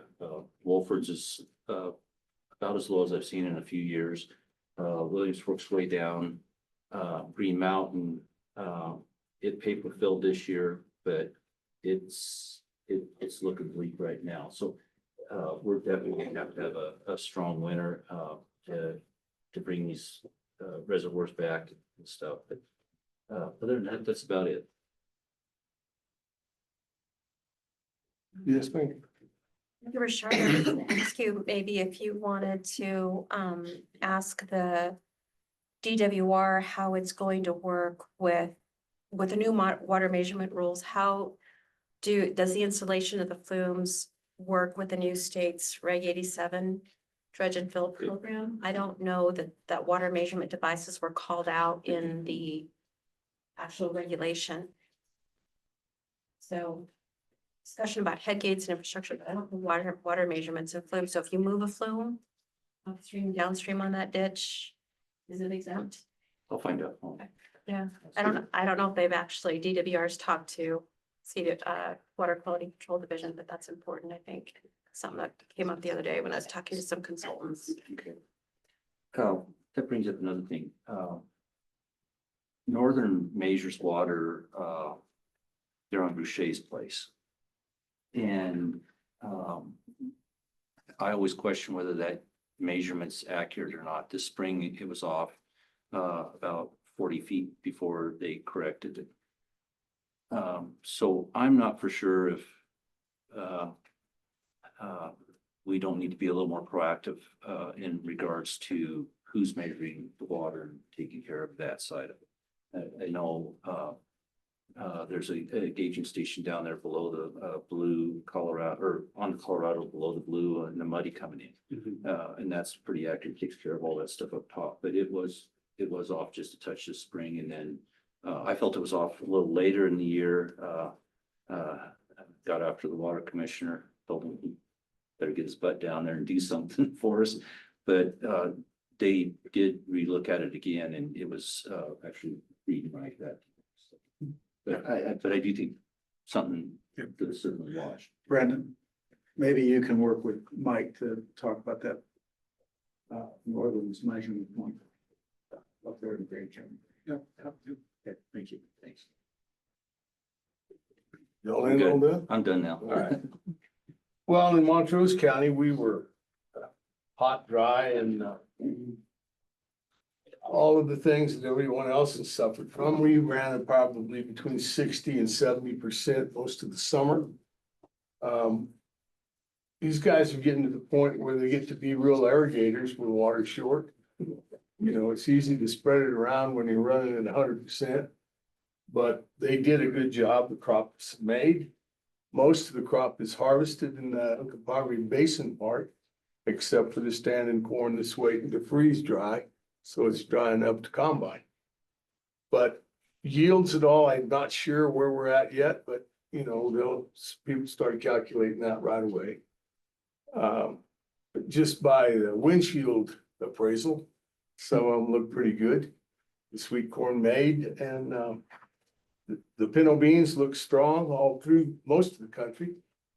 But this last rain, I got about 2.5 inches, or maybe more, because it had mud puddles that had not had water in them for a long time. So that means it was a big rain. So officially, I think I had a good rain. My whole country down there did, and it's good for that ground, that irrigated ground. It gives it an opportunity to rebuild that soil moisture. And there's something about rainwater that just kind of rejuvenates everything. The microbes, the bugs, everybody gets happy again. People. Yeah, the people, they're washed off and they're feeling better. But no, it's, you know, it's been one of those summers where God love farmers and ranchers, because they're able to be nimble enough to make it through, flexible enough to think about something they hadn't thought about before. If need be, they'll invent something they didn't have and think they might need it. But I'm very proud of people that can coax a living up out of the ground. It's always fun to watch them do that. And you know, they bellyache some, but it's just pretty much just kidding each other. You know, so I always ask everybody if they're caught up, and if they say yes, I say, damn, I need some help with that. But things went well in Montrose County. You know, like I say, we probably had it as well as anybody. But you know, it can always be better. And hopefully that's where we're headed. But anyway, thank you very much. Well, thank you all for your reports. Wonder if this is on our agenda. We were scheduled for a break. I was trying to get right there. Right now. Yeah. Well done. 45. I wanted to come in on, you know, the breaks are mattering. Yeah, lots more than they absolutely. used to. We'll see you all back at 3:15 minutes from now. Thanks for helping me get done on time. That was good good. job. This took a half hour. You're always. Part of our meeting. All right. Mr. General Manager. Well, thank you. General Manager's report. I want to first just take a moment to introduce Caleb Boyd, who is our new Senior Water Resources Engineer. Caleb comes to us from the Division 5 Engineer's Office, where he was the Assistant Division Engineer. Caleb is a great addition to the team. We're very excited to have him on, and we think that we got quite a hole back at the division. So. Thanks, I'm glad to be here. Nice to meet everyone, and I look forward to working with you all. And it's nice not to have to recuse myself immediately after. Welcome aboard. Excellent, thank you. Want to start on the interstate and intrastate issues on the Colorado River. For those who were at our seminar I want to say that Raquel did an excellent job of describing the miserable condition that the Colorado River Basin finds itself in here at the end of 2025. While we enjoyed all that rain, it really doesn't make a huge dent in recent rain, I should say, in the reservoirs. You know, the reservoirs are Powell and Meade are respectively at 29% and 32% of their capacity. Frankly, if the River District's financial reserves were sitting at a place like that, I'd expect you all to fire me. So let's just put it in that context, right? Like, pretty sad state of affairs. That is putting a lot of pressure on the negotiations between the 7 states, and on the feds, at least those of whom are actually in their office working. Because of the low levels, there's a lot less flexibility in terms of where people feel like they can move in their negotiating stances. And I think it's an interesting study of human nature, you know, and I want to get into that in a minute, but I you know, the hydrology report that is linked in my memo, I think it's on page 217 of your PDF, the link to it is, it's just the hydrology levels in Powell. It's not a hydrology report. It's just the levels in Powell. And I think it's really important to note that the minimum probable line, that red line on that chart, and that's on 259 of the packet, the actual chart that I'm talking about. You know, it shows Powell dropping below minimum power pool as next year at this time, right? That's a really significant possibility. It obviously is the minimum probable, but if you study hydrology on the Colorado River Basin over the last 25 years, there are a number of years where the minimum probable has been the actual hydrology that we've faced. And so the idea that Powell could not only drop very quickly below the 35-25 level, but plummet below power pool is really got to be weighing on the minds of the operators, the feds, the Bureau. And that's why, as I think we'll get more into it in the hydrology report later, but it's why we're really looking at potentially seeing the Bureau release the lowest amount of water they've ever released since Powell filled at 6 million acre feet potentially. They haven't made that determination yet. It does look like they're moving forward. Well, they are moving forward with discussions about a new ROA operations to release water out of Flaming Gorge and potentially Blue Mesa, although Blue Mesa doesn't have much to release at this point. But they're moving forward with those discussions right now. But that's a big hole in that reservoir. And so the supplemental EIS that was done a few years back dropped the minimum release amount from 7 down to 6 million acre feet. So the Bureau got more, Reclamation has a little more flexibility in terms of what they release. Well, you can't deliver 6 million acre feet of water on a regular basis to the lower basin and still meet the 82.5 10-year rolling average or the 75 million 10-year, right? That even Peter and I can figure that out. Law degrees, yeah. So it's just is it's a really scary place to be, frankly, and we should all be very, very aware of that and concerned about it. You know, there's only so much you can do with a limited amount of water, right? And so reducing uses makes sense, particularly in areas of the basin that have been overusing their allotment for the last 25, actually 50 years, if you really want to look at it. And the kind of the fake math of the basin is coming back to haunt us pretty significantly, right? So we've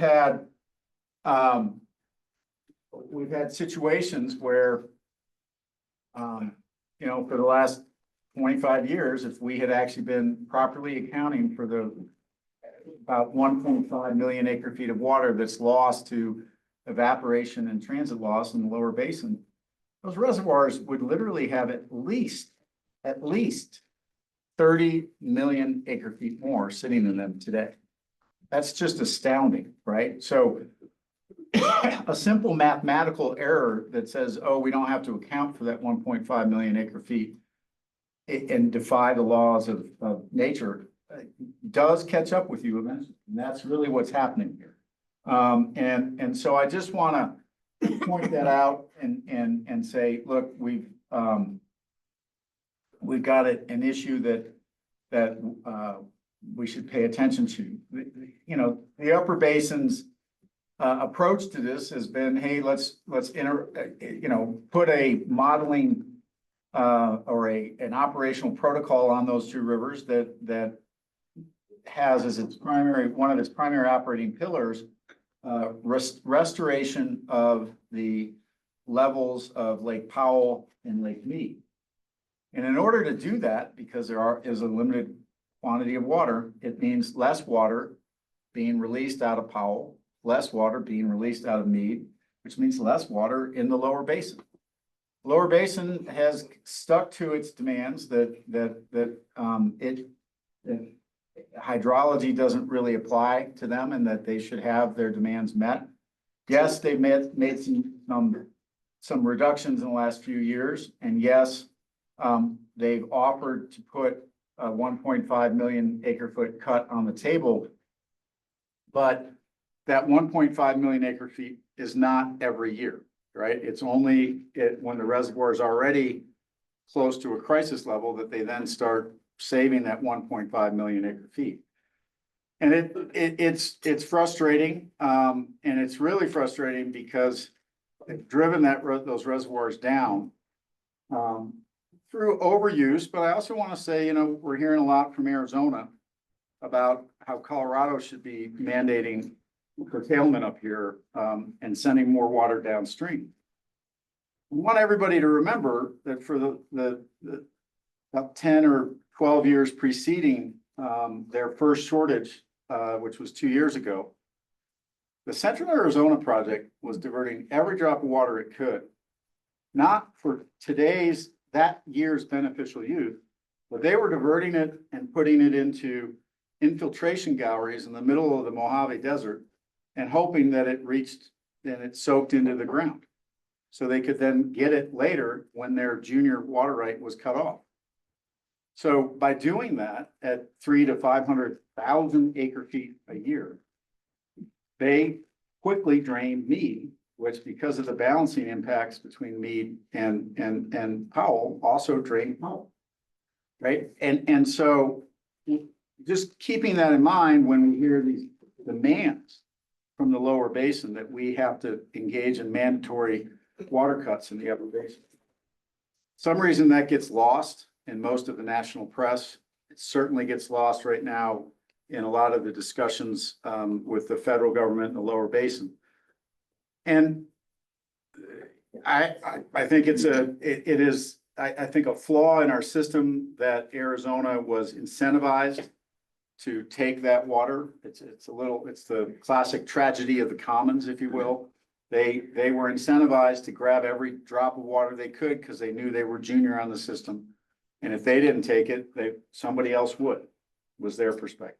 So we need to do a much better job with the rules as we go forward to incentivize not doing that to our system and not endangering all of our operations.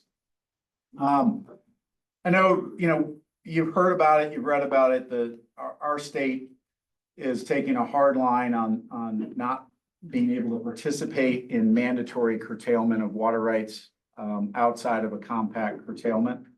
Our commissioner, Becky Mitchell, has taken a lot of hits in the public. She is going to be here tomorrow, fresh out of a meeting that she's in today with the 7 states and the feds. She was unable to attend in person. She'll be here on Zoom. And so look forward to her update. Would encourage you to ask questions of her. provide comments and perspectives. So something to think about. I do want to talk a little bit about the piece that is most likely to impact our communities here in Western Colorado, and that is the conserved consumptive use programs that are on the table. While our state has held the line on mandatory curtailment in the upper basin, our state joined the other 3 states in offering to come up and with a water that would fill a conservation pool. They've done so saying it would be voluntary and compensated and temporary. And that is on the table. It's been on the table for over a year.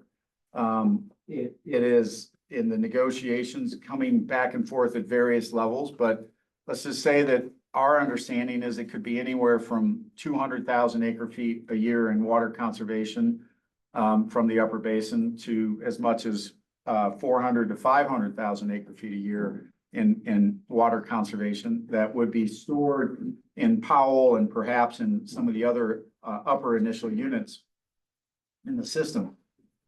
That water has to come out of somewhere, right? And there have been a few pilot projects recently.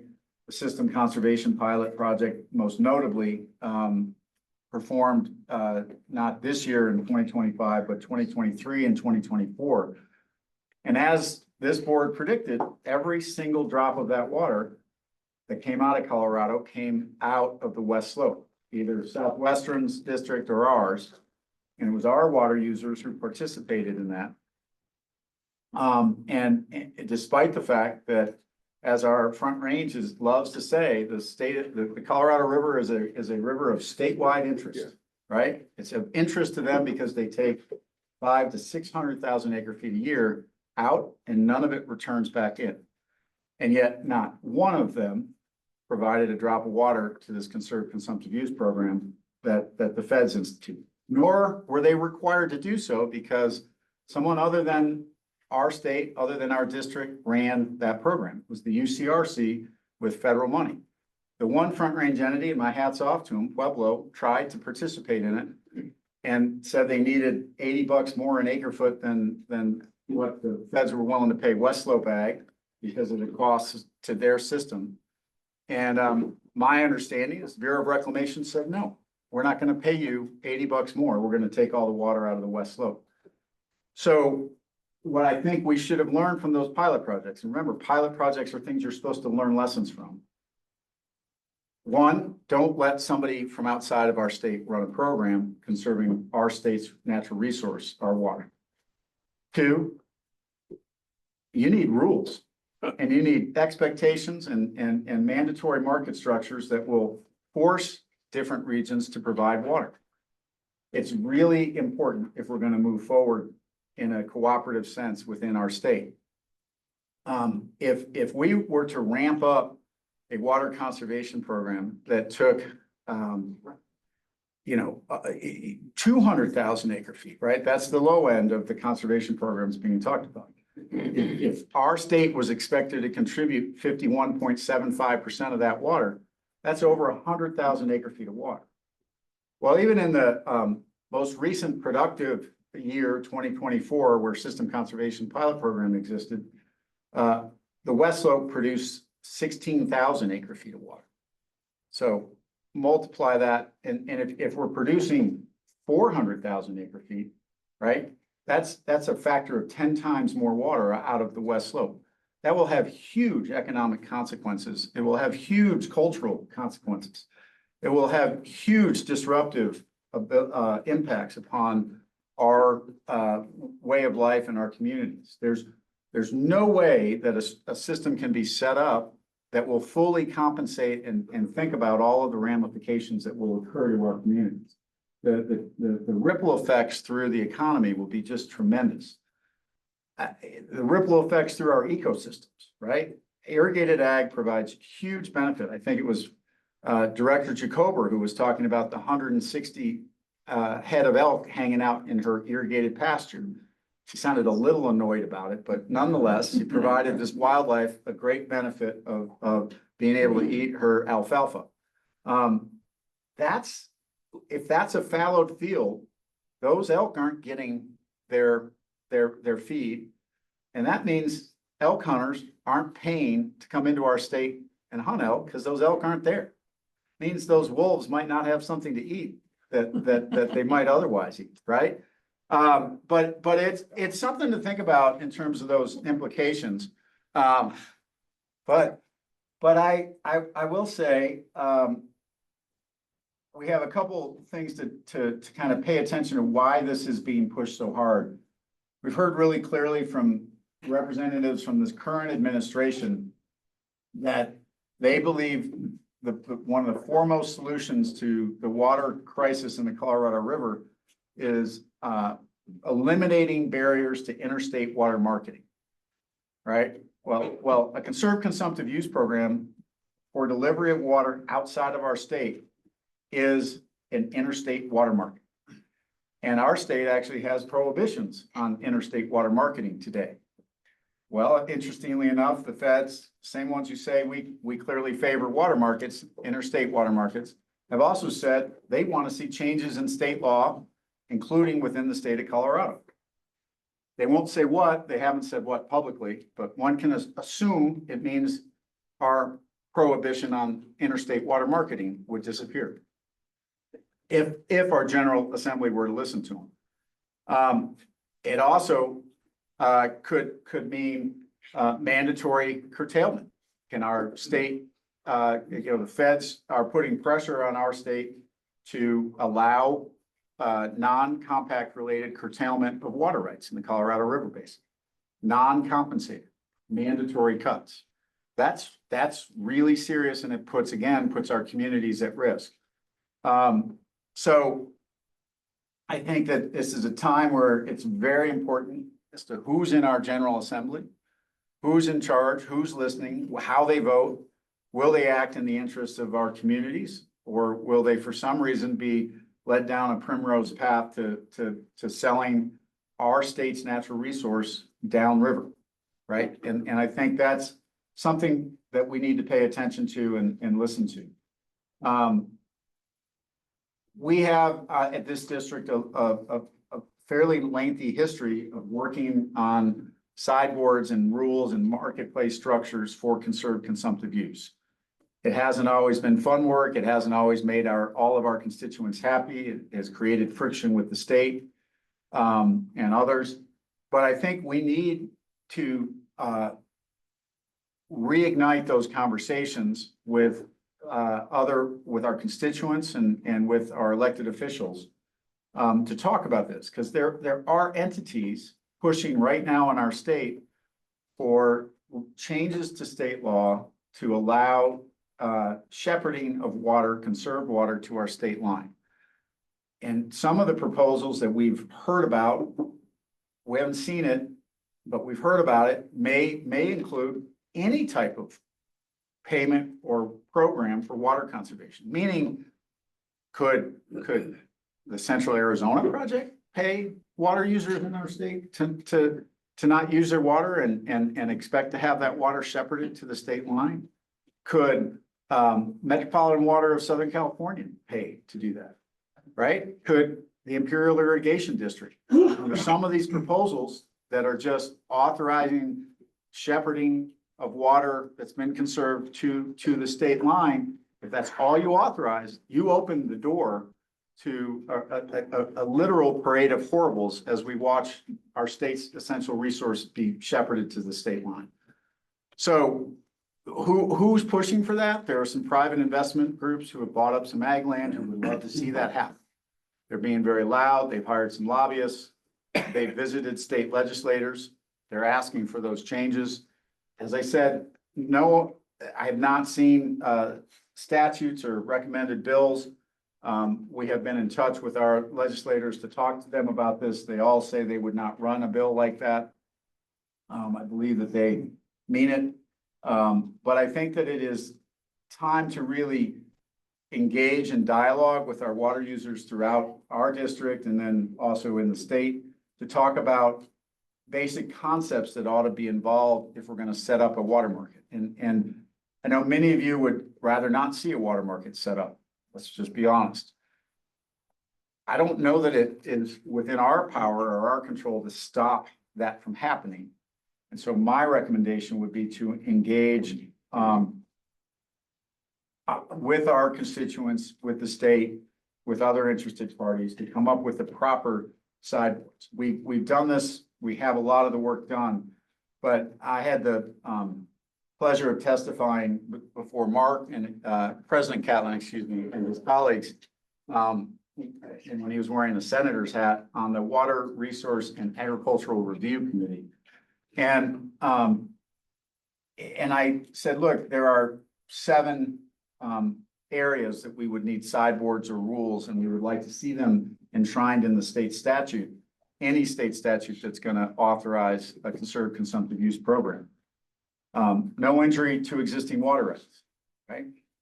The market must only be voluntary, temporary, and compensated. Cannot be mandatory. The program can only operate if the upper basin is getting credit and has control over the conservation pool in Powell. The water cannot be system water, which just goes down the river to feed lower basin overuse. That's, by the way, what system conservation pilot project was. So it really needs to be one pool, not individual pools, not state pools. Why? Because that pool needs to help us, the upper basin, meet our collective obligation as an upper basin to meet whatever compact obligations we have, right? It can't be individual state pools. It can't be, certainly should not be individual water user accounts as they have in the lower basin. Remember, in the lower basin, they have individual water contracts between water users and the Bureau. And they have the ability to store water through their ICS program up in Meade if they don't use it. We're wholly different than that. We don't have contracts with the Bureau of Reclamation for our water rights, and we don't get deliveries for the most part from the Bureau of Reclamation for our water use. We should not have individual contracts that picks winners and losers in that group. Program should be paid for with federal, not state tax dollars, not local tax dollars. Why? Because our economic analysis stated kind of the obvious, that if you take the money out of the community through taxes, and then you use that same money to pay people not to grow a product that would otherwise bring in money from the outside through export, you actually create economic stagnation and you hurt those communities instead of recirculating outside money and bringing it in, which is what our agricultural industry does today. The program. It sounds like you're discussing the economic concept that discouraging profit. We are. It's AI. They're listening. Wow. Series this are All watching. right. At least they got it right. At least they must be speaking loudly enough. That you acted. The program must be designed and operated to avoid disproportionate harm to any one region of our, or community of our state. By the way, that concept is enshrined in our state statutes already. It's enshrined in the CWCB policy. This isn't new stuff that we're coming up with. Water for the conservation pool must come from all regions and all water user sectors that consume water from the Colorado River and should be contributed proportionately. Well, just to be clear, proportionately in our minds may be something different than what other people think. I want to be clear, what I've heard from this board is that proportionate means proportionate by region to your post-compact water use, because it is our post-compact water use that puts us at risk of compact violation, because we should be able to have all of our prior perfected rights, all of our pre-compact water, and use it and consume it without worry of violating the compact. Program must acknowledge and respect regional differences and be administered with a strong element of local and regional control and involvement. The program should not be run by an out-of-state organization such as the Upper Colorado River Commission. So I will say that the state, our folks that I've talked to at the state, when I laid these 7 principles out, said they think they can work with us on all of these, and they agree with them. Devil's in the details, but we need to work and we need to cooperatively go forward with our water users, our producers to try to create this. Now, there are water users in every one of your counties who have a desire to participate in a program like this. They may have individual economic hardships. They may have a program where they're improving their fields and want to fallow, but get paid to do it while they're doing the improvements, where they may have a kid in college or medical bills or whatever it may be.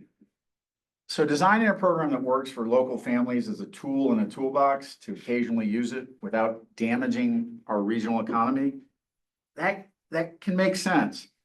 But somehow we've also got to design it so that it doesn't make this water look so attractive that we have additional, not new, but additional investment from out of state into this water, into our water resources. So setting up a market, just the conversation about setting up a market has already attracted, as you know, organizations like Water Asset Management, investors out of New York City who think they can make a quick buck on selling our resources down the river.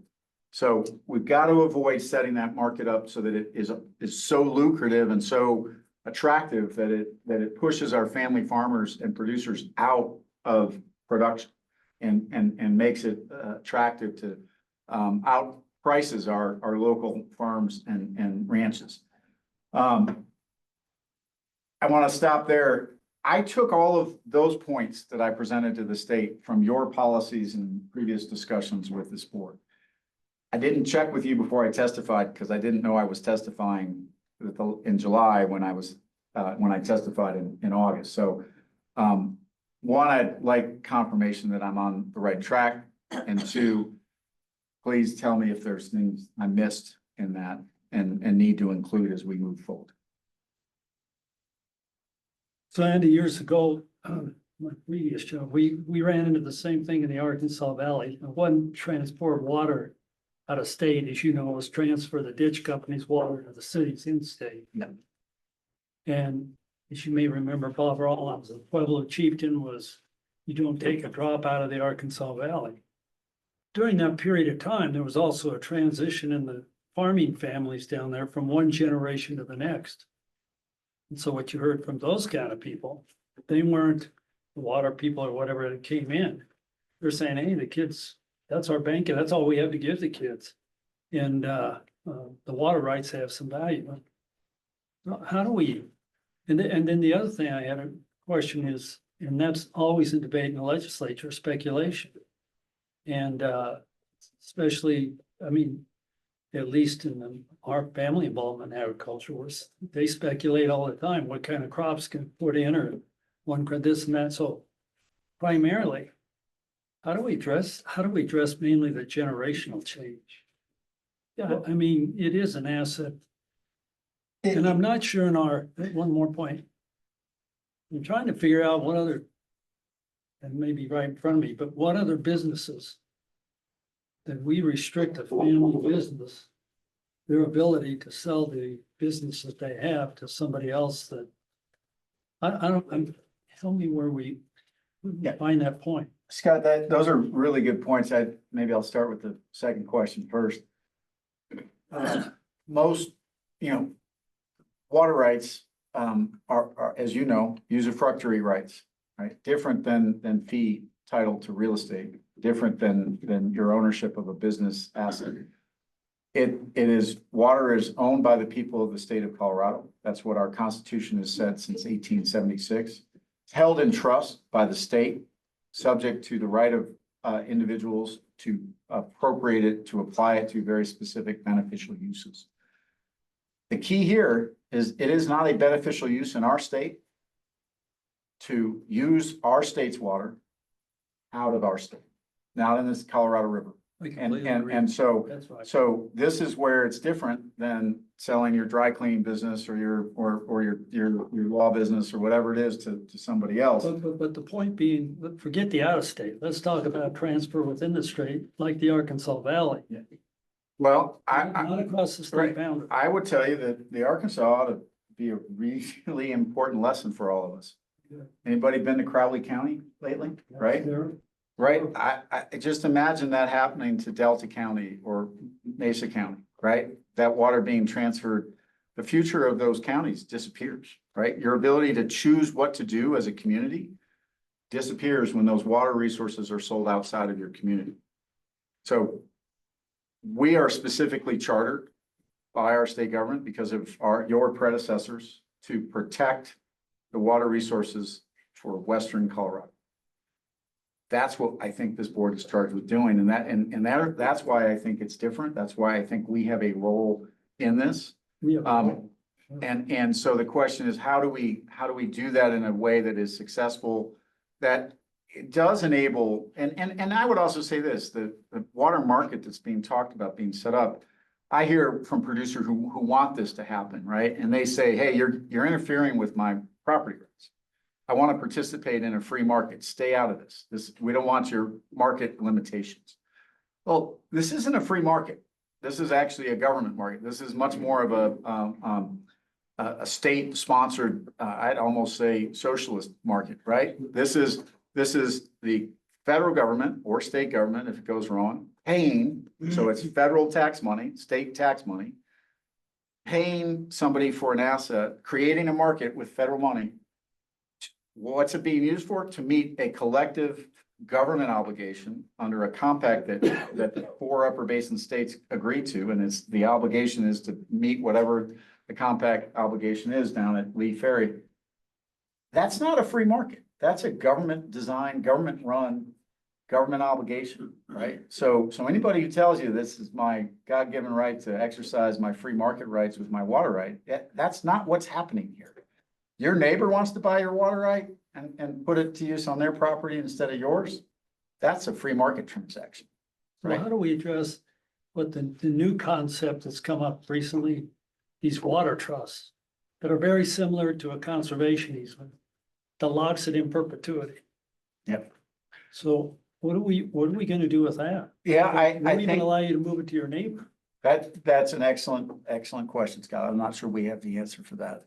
It's a little outside the conserved consumptive use realm, but I, Well, maybe, except that they're being very aggressive.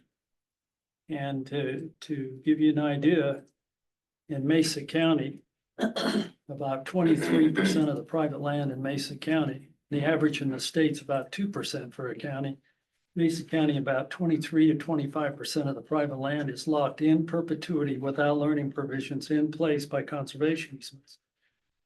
And they're checkerboard. Yeah. Started with the original. So, and it kind of, now they've said, hey, this formula works real well. Let's do the same exact thing with water. And I just want to make sure we don't put handcuffs on our next generation that says, hey, I want to move the water over here. I'm not out of state, but to a different product.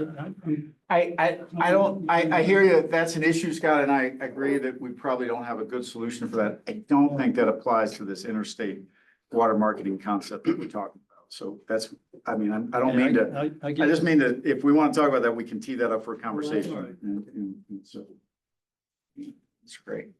Oh, wait a second, Mr. Gray. You ask if we agreed with your points. I do. In fact, I would ask that you put those out to us as talking points, because when we meet with our constituents, we don't always remember all of those. Sure. And then as a board, as these talks go forward, I'd like to weigh in at each meeting on whether we need to add to, or where those talking points need to be massaged a little bit, or if they do. So I think we really want to be involved in this and help you. Yeah, I greatly appreciate that. Yeah, I think these are great also, and I think number 7, talking about local and regional control, I mean, maybe we need to give an example of that, because I think that's a really critical piece of what the board.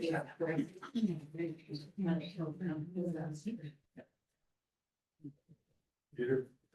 Yeah, I would just add 2 points. One is that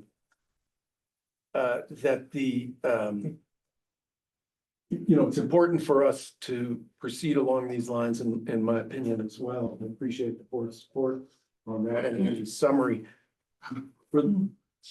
because we're not saying no. You know, we could just take a position of no, no way, no how, we'll never, ever support a conserved consumptive use program, and that is definitely not what we have really ever said, and it's not what we're saying here either.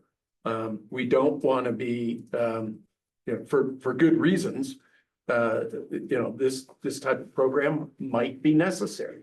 And we don't want to be looked at and pointed at as this is the reason, that there can't be a deal, or this is, the river district is to blame for not putting any water on the table. That's not what we're saying at all.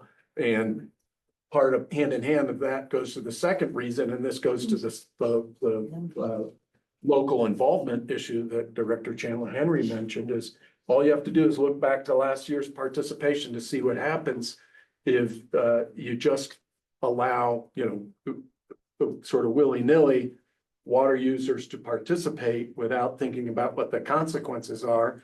In that circumstance, last year, you had some participation in the Grand Valley Irrigation Company, or not by the company itself, actually, but by shareholders within the company.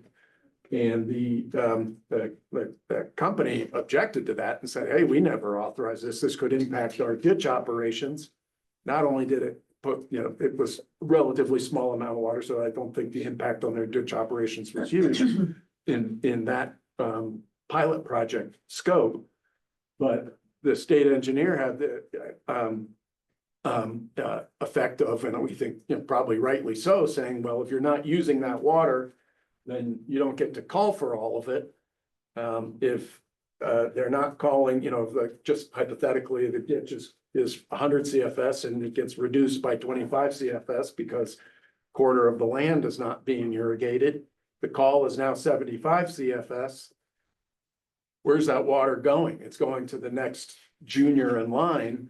And, it could just happen to be that the next junior in line happens to be 100+ miles upstream with a diversion across the Continental Divide. So not only did the project not achieve what it was intended to do by getting water to the state line, it made matters worse because the water was picked off and even the return flow, didn't make it where it was, because it would have been picked off and carried across the Continental Divide, 100% consumptive use. Whether that actually occurred in 2024, I don't know, because it was a better water year than this year. But if you'd had a call on the river, it certainly potentially could. Long story short, local involvement, and that was an issue that we had actually flagged, might have prevented, would help to prevent those sort of circumstances. And if you're going to spend the money and you're going to go through the hardship and the heartache to do these sorts of programs, let's make it work. Let's make it, actually function.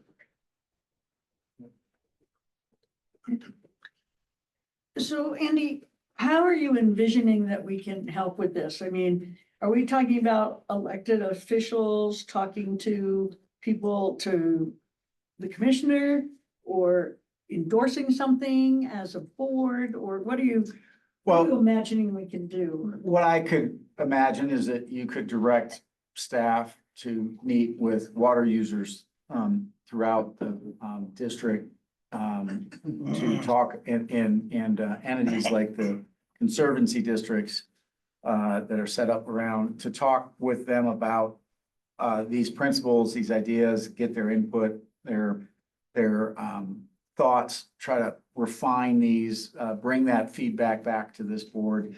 I think at some point, working with county commissioner level makes sense. I think initially, in my mind, it's more a little bit more grassroots. It's working with the water users and the water user entities in the different regions. I can tell you, I would expect different feedback, for instance, from the Upper Gunnison Water Conservancy District on a program like this than I might from the Upper Yampa Water Conservancy District. But I'd love to, go visit with them, talk to them, get their thoughts on it, explain where we're coming from and why, but not come with a baked cake, but with hey, here's what we're thinking, and we'd really like your input.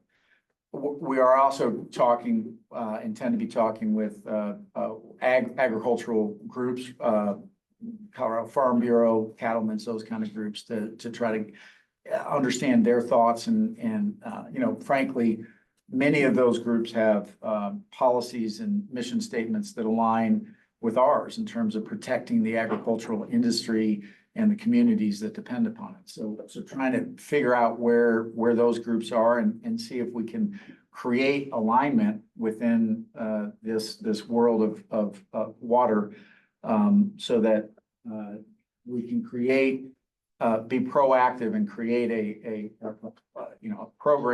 programmatic ideas and concepts so that we can hopefully bring and work with the state while doing all this, so that the CWCB isn't surprised by it, but is actually part of the thought process on creating it. That's really where I was headed, but. And so then you gather this information from different, like West Divide and all the others that are like that and everybody and agricultural groups and stuff. And you refine the platform for this board. And then what?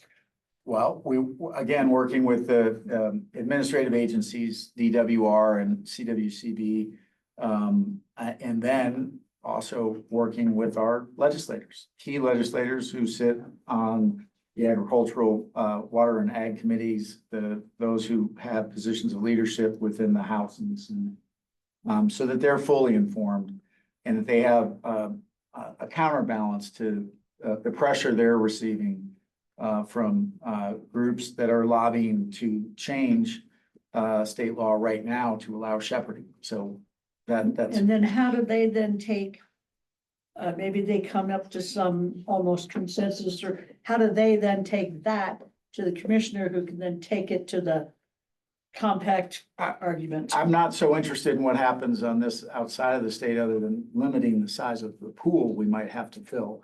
Other than I would like to see state law changed to include the structures in this marketplace so that our state is required to follow that in the administration of this program.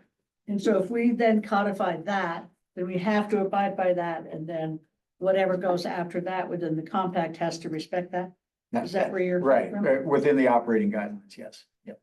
Yeah, and it wouldn't be any change, sorry, to the compact or anything, and we're not saying, hey, we need to have a vote, so to speak, in the interstate part. All we're saying is, to the extent that something like this happens within Colorado, these are the types of parameters that we believe would be necessary to make it successful. Yeah, the idea would be to do it in a way that within our state, for the benefit of our state, right? And at the same time enable our state to participate in the larger interstate. Sonia? Andy, could you send the results of those focus group studies and, the sideboards that we came up with? Could you send that report out again in your 7 points? Sure. Yep, we can put together a package and send it out to the board. We've got quite a body of work on this stuff. So we've got an economic analysis. We've got what we call the demand management stakeholder group. We've got our what I call the punching bag, which were market rules, much more specific than the 7 points I just ran through.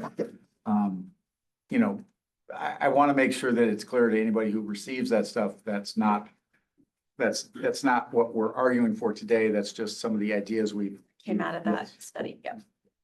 Mr. Monger? So, yeah, I like the concept here, Andy, so, but I guess I'm struggling, and I guess the other thing, first off, it's implicit in here, probably in your mind, but not said, that this needs to be measured as well, because I don't see the word measured here anywhere. Voluntary, temporary, and compensated should be measured as well. So, but anyhow, that was one of the comments I'd have. And there's quite a few things here that say that we aren't going to support this unless it does this, which is all good. But what does that mean that we have then?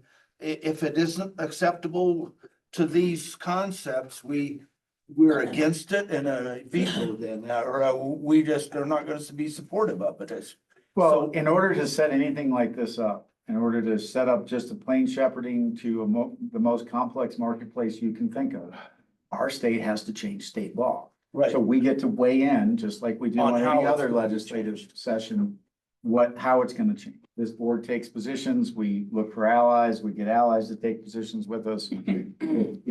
There's strength in numbers from our perspective on these issues, so that's where we're coming from. I mean, I'm just struggling here. So when we say that, well, it needs to come from all regions and water use sectors, is that set up a first come, first served? And then if we've used all the ag water, does that mean that no more ag water till we get some municipal and industrial water? Potentially, those are some things we need to work through. Yep, okay. And again, I'm just trying to figure out the logistics of how this, I like what you did here, so it's good. Well, it hopefully is reflective of what you've done, so. Yeah, you no, know, the board, as a. yep. You know, if we don't get all the sectors, or particularly geographical, we end up being an augmentation program for the Trans Mountain diversions. Yep. We send our water downstream, but it's hell where I live, gone's gone. You know, and if they're not gonna chip in what we would consider their share, we can't make up the hole that they're creating, 600,000 acre feet in the Colorado River. There's not enough irrigated ground to make up that. You know, particularly in tillable land. Because there's a lot of focus on those that get tilled every year, that it's easy for you to fallow because all you have to do is just close the head gate and let the water run by. Because on these high mountain pastures and those kind of things, we've proved you can't fallow that. It won't work. So that grass is established and it, you know, you dry it out 1 year and it's probably gonna be gone. So, you know, we need to be thinking about, are we augmenting those people taking water from the river when we're not? Scott? You know, that's an excellent point. So someone asked me the other day about the concern of these outfits want to move the water out of the state. I told my biggest fear is the cities over on the east slope and a lot of municipalities that have junior water rights in the west slope reaching out to the agricultural lands through condemnation. And how do we address that through this kind? And do they have an override on what we've got, or I mean, how do we address that condemnation issue? That's a good question and something we need to consider and. Okay. Well, before we move on from that, that argument's been made in a lot of places. Do you think the courts would look at that as favorable? A condemnation as it would for us on what we've talked about in executive session? No. For a facility. I don't know that we're going to be talking about that in public session. I don't think we are we? Yeah, no. Okay, but that's the point. You know, to reach out, well, it's 270 miles from my house to Denver. I know that, really. That come into the Uncompahgre Valley and start to buy water rights or condemn water rights, they're still gonna have to go to court. And you do that more than likely in Montrose County, right? Yes. Well, Well, that's right. Where are you gonna get the jurors from? I mean, but the point you bring up is, you know, I think it's a considerable threat, and most of the governments control that of the big cities and the legislature that we have to go to. I think we're at more risk for the cities to pick off individual water rights. For example, some of those small ditch companies up above the Uncompahgre, 125 CFS direct diversions from the Uncompahgre with the number 1, number 2, number 3 priority. You're probably right. Those kind, you know, that looks to me like where the risk is for the Western Slope is those people don't have the ability to stand up to the big cities. And big checks, sometimes when we talk about succession planning, those may be the ones that are at the most risk. You know, and I worry about that. Yeah. System wide, like Uncompahgre, Grand Valley water users and all those. I don't see them as at much risk as I do individual families that may have a really good water right on one of these streams or in the river. they look to me like they're the most viable effort by the big cities, and we need to be thinking about what we would do for them. I think that ties into our new strategic plan and our community protection element of that. So I don't want to cut conversation short, but we've got a bit to cover here. So I appreciate the input. Feel free to reach out individually. We'll put together a packet and get that information out. Really looking forward to developing this and working with our team on it. I want to just take the next item out of order. Shoney's the next one on the agenda, but our pollster, Catherine Hahn, and Catherine, I think I'm butchering your name, so if you could correct me on how to pronounce it.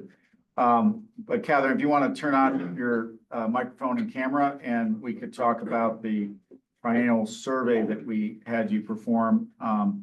And Zane's going to tee that conversation off. Zane. Thanks, thanks, Catherine. I think you're with Wait us. for a second, I'm texting her. Oh, This message me. oh, okay. Well, I can tee it up while they're doing that. Okay, yeah. I think all of you have been around long enough to have been through a triennial poll, but this board, for nearly 20 years, since 2009, has funded through EA's teams conduct public research and opinion polling throughout the district. We do that on a triennial basis, really to better understand the opinions and the concerns of our constituents related to water matters. This year, Newbridge Strategy, who we have used since 2009, conducted a 600 voter sample throughout the River District. Did that by email and text, online surveys and live telephone interviews. So 600 total voters. The poll is weighted demographically for our population centers. And we've found this to be incredibly helpful in not only identifying what are our constituents most concerned about, but also where can we do better? In the prior to the ballot measure 7A in 2020, we looked at a triennial poll that had been done and realized that most of our voters didn't know who we were. But when we informed them of the work that we do on their behalf, we realized that they really supported our efforts. So gives us an opportunity to engage and better understand where our voters are coming from and where we can do better. Catherine is online now. Catherine and Lori Weigel essentially run the shop at Newbridge, but Catherine's going to give you an overview of the polling, and hopefully we'll have a few minutes afterwards to ask questions if there are any of them. Okay. Thank you so much. That was a beautiful introduction. I don't even really need to go through some of this. So we were in the field in early September. And as was mentioned, we spoke to 600 voters throughout the district. We reached out to voters in a variety of different ways, so that no matter if someone's more willing to answer a survey online or on the phone, they're able to respond and participate in our survey. I will start first with some of the challenges facing the River District and voter perceptions of what those challenges might be compared to others that voters might face. So I hope this is big enough wherever you are. This text is quite small, but basically we put a few water issues up against some other potential issues that some might say are problems in or potential problems in Colorado. And basically majorities of voters not only see most or all of these issues as extremely or very serious problems, but the water issues in particular rise to the top. So we have more frequent droughts coming in there at second as one of our more extremely or very serious problems. 81% of voters told us that they considered that to be an extremely or very serious problem in Colorado. And almost unanimous here, 96% telling us that's a serious problem. They had to say it was at least somewhat to be counted in that category. We also tested lower snowpack, levels of water in Colorado rivers, availability of water for farming and ranching, inadequate water supplies, and not enough water flowing in streams and rivers to protect fish and water quality and fish. So as you can see, we have that really big sort of chunk there in the middle of all those water issues. And voters really perceive these issues to be serious. The availability of water for recreation is the only one that really doesn't rise to the top here. However, 3 and 4 are telling us that it's at least a somewhat serious problem on the western slope. Because we've been doing the polling for the River District for such a long time, we have this glorious amount of trend data that we're able to look back to and compare the results of the survey today and any surveys going forward to surveys that we've conducted in the past. And for data nerds like me, this makes for a very interesting sort of look over time. And as you can see, if you work your way from left to right, so starting with that June 2009 data, and you work your way right over to the September 2025 data on the far side of the slide, concern over most of these issues has really been steadily increasing. Not water related, but that line, that data about the economy, fourth from the bottom, I think is particularly interesting. You can see that 3 and 4 were telling us in 2009 that the economy was an extremely or very serious problem. And that figure is down to just above a majority. However, things like wildfire, more frequent droughts, lower snowpack, those issues have gotten increasingly intense over time.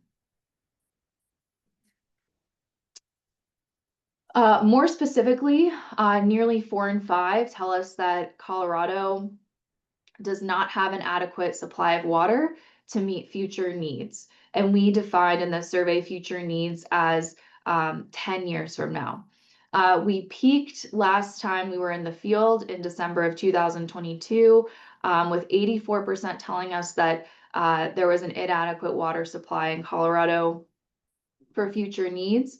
However, that's really only a slight decrease from what we are seeing today. So there really is this intense understanding from voters that not only are water issues a problem in the state, but they really do perceive the fact that there is not enough supply potentially to meet all of our needs in the future. They also would not use the phrase healthy to describe the river, the Colorado River, and the rivers and streams that flow into it.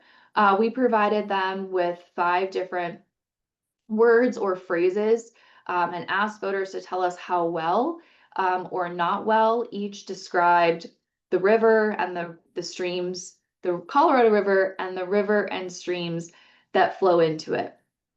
So as you can see, some of those phrases about the river and the system surrounding the river being important to the economy on the western slope, in greater need of protection, and important to me personally, as well as threatened.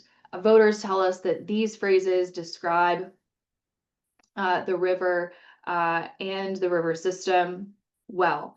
If we look at that descriptor healthy on the right side, voters are more likely to say that, yeah, it's healthy, but they're a bit more split than they are on some of these other phrases or descriptors.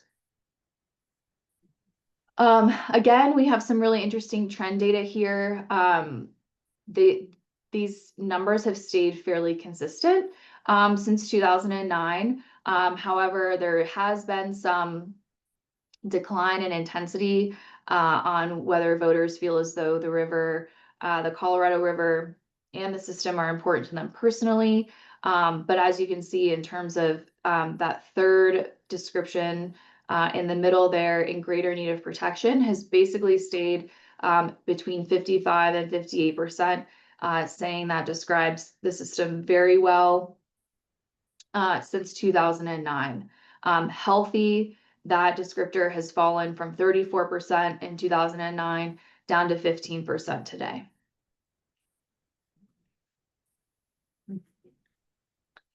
In thinking about what specifically is a threat to the amount of water available for use on the western slope, voters really go towards any type of actor that is not on the western slope. So whether that's out of state and investment firms and hedge funds or water interests, specifically the mention of California, foreign governments, as well as the Front Range. Those sort of other entities are viewed as the most threatening to the amount of water available for use on the western slope. Climate change, a little bit, we have a majority, almost a majority saying that that's a fairly big threat or very threatening to the water supply in western Colorado, but not quite as intense there as, again, thinking about sort of these outside entities or entities that are not part of the western slope. We again have some beautiful trend data here to share. We've asked this question in the past a few different times. The question or the item about out-of-state investment firms, that was a new one we added in 2022. That data has stayed relatively consistent. As you can see, all of these other entities or threats that we tested have only increased in concern since 2009. That population growth item, I want to note there's an interesting spike from December of 2022. I think that was when everyone was feeling the pressure of some of those COVID movers, and we've dropped back down to 46%, saying that population growth is very threatening to the amount of water available for use in western Colorado. We also dug into perceptions of the river district in general, and very positive news here. The district is really held in high regard by voters. 68%, more than 2 in 3, have a favorable opinion or impression of the Colorado River District. Slightly down from where we were in 2022, but within margin of error and really very consistent with where we've been since 2019. For comparison purposes, because comparisons are important, voters are split about their feelings or their impression of Colorado state government. I'm sure that's surprising to no one here. We've seen overall favorability of government entities at the federal level really declined for many years, and that pessimism and those negative feelings about government in general have started to seep into state and local government. So we also asked about your county government, because of course there are multiple counties in the district. So voters could sort of fill in the blank here with their own specific county government. Again, slightly higher than what we see on Colorado state government in terms of favorable opinions or impressions, but we have seen a slight decline since 2022 there. So really good news for the district here. You all should be very proud of the work you do, and people are really think that what you do is important and have a favorable, warm opinion of you when they see your name or think about your mission. We also asked about specific responsibilities and projects that the district could undertake.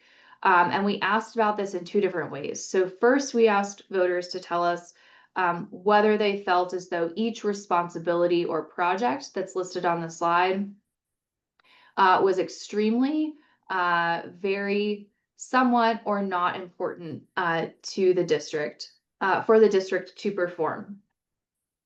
When we look at these, really what it comes back to is protecting drinking water supplies and using language like on the western slope. Because again, voters are aware of the threats to water on the western slope. And so it's important to them that that water stays there and is in use for farmers and ranchers and others who are on the western slope. Of course, being a trusted source of information and data to guide decision-making about western slope water, that's one sort of towards the bottom there that we added this year. That is also deemed to be an important job of the district. What we did next is we gave them these exact same responsibilities and potential projects. And we asked them to tell us, to essentially grade the district on how good of a job the district is doing on each of these jobs and responsibilities. So here we have 3 columns. The first one shows those who rated the job of the district on each of these items as excellent. The second column is a combination of those saying that the district is doing an excellent or a good job. And then that third column, we allowed voters to tell us in this case whether they were not aware or not aware of how the district was doing on each of these items, because there's a chance that they just have not heard any information or really felt like they could rate or grade the job that the district is doing on each of these items. So as you'll notice, really the district gets fairly good grades here for each of these items, but there's a good chunk of folks, at least 1 in 3, telling us that they're not able to grade or feel like they can respond to how the district is doing on each of these items. So there is an opportunity for some education or communication around some of these responsibilities and projects. And that's fairly typical with other districts that we work with. Voters are just busy, they're living their normal lives, and it's harder than ever to break through all of the information, as I'm sure you all know, that we're inundated with. So an opportunity here for some education for sure. When we combine those 2 scales together, and we look at where voters believe you're doing the best and what responsibilities and jobs you have are the most important, protecting drinking water, that's that item in red in the top right, as well as fighting to keep water on the western slope, are 2 items that they believe that you all are doing a really good job at.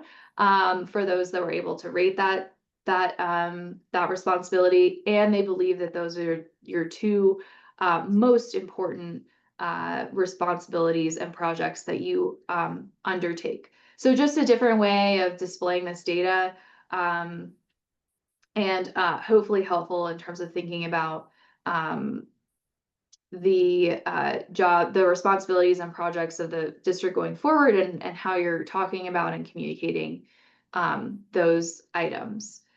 That is the end of the slides. I'm happy to answer any questions and stay on for additional discussion or provide any additional data or cross-tabbed information. I know I flew through that. You all have a really busy, packed day today. So I wanted to make sure I stuck to the time I had.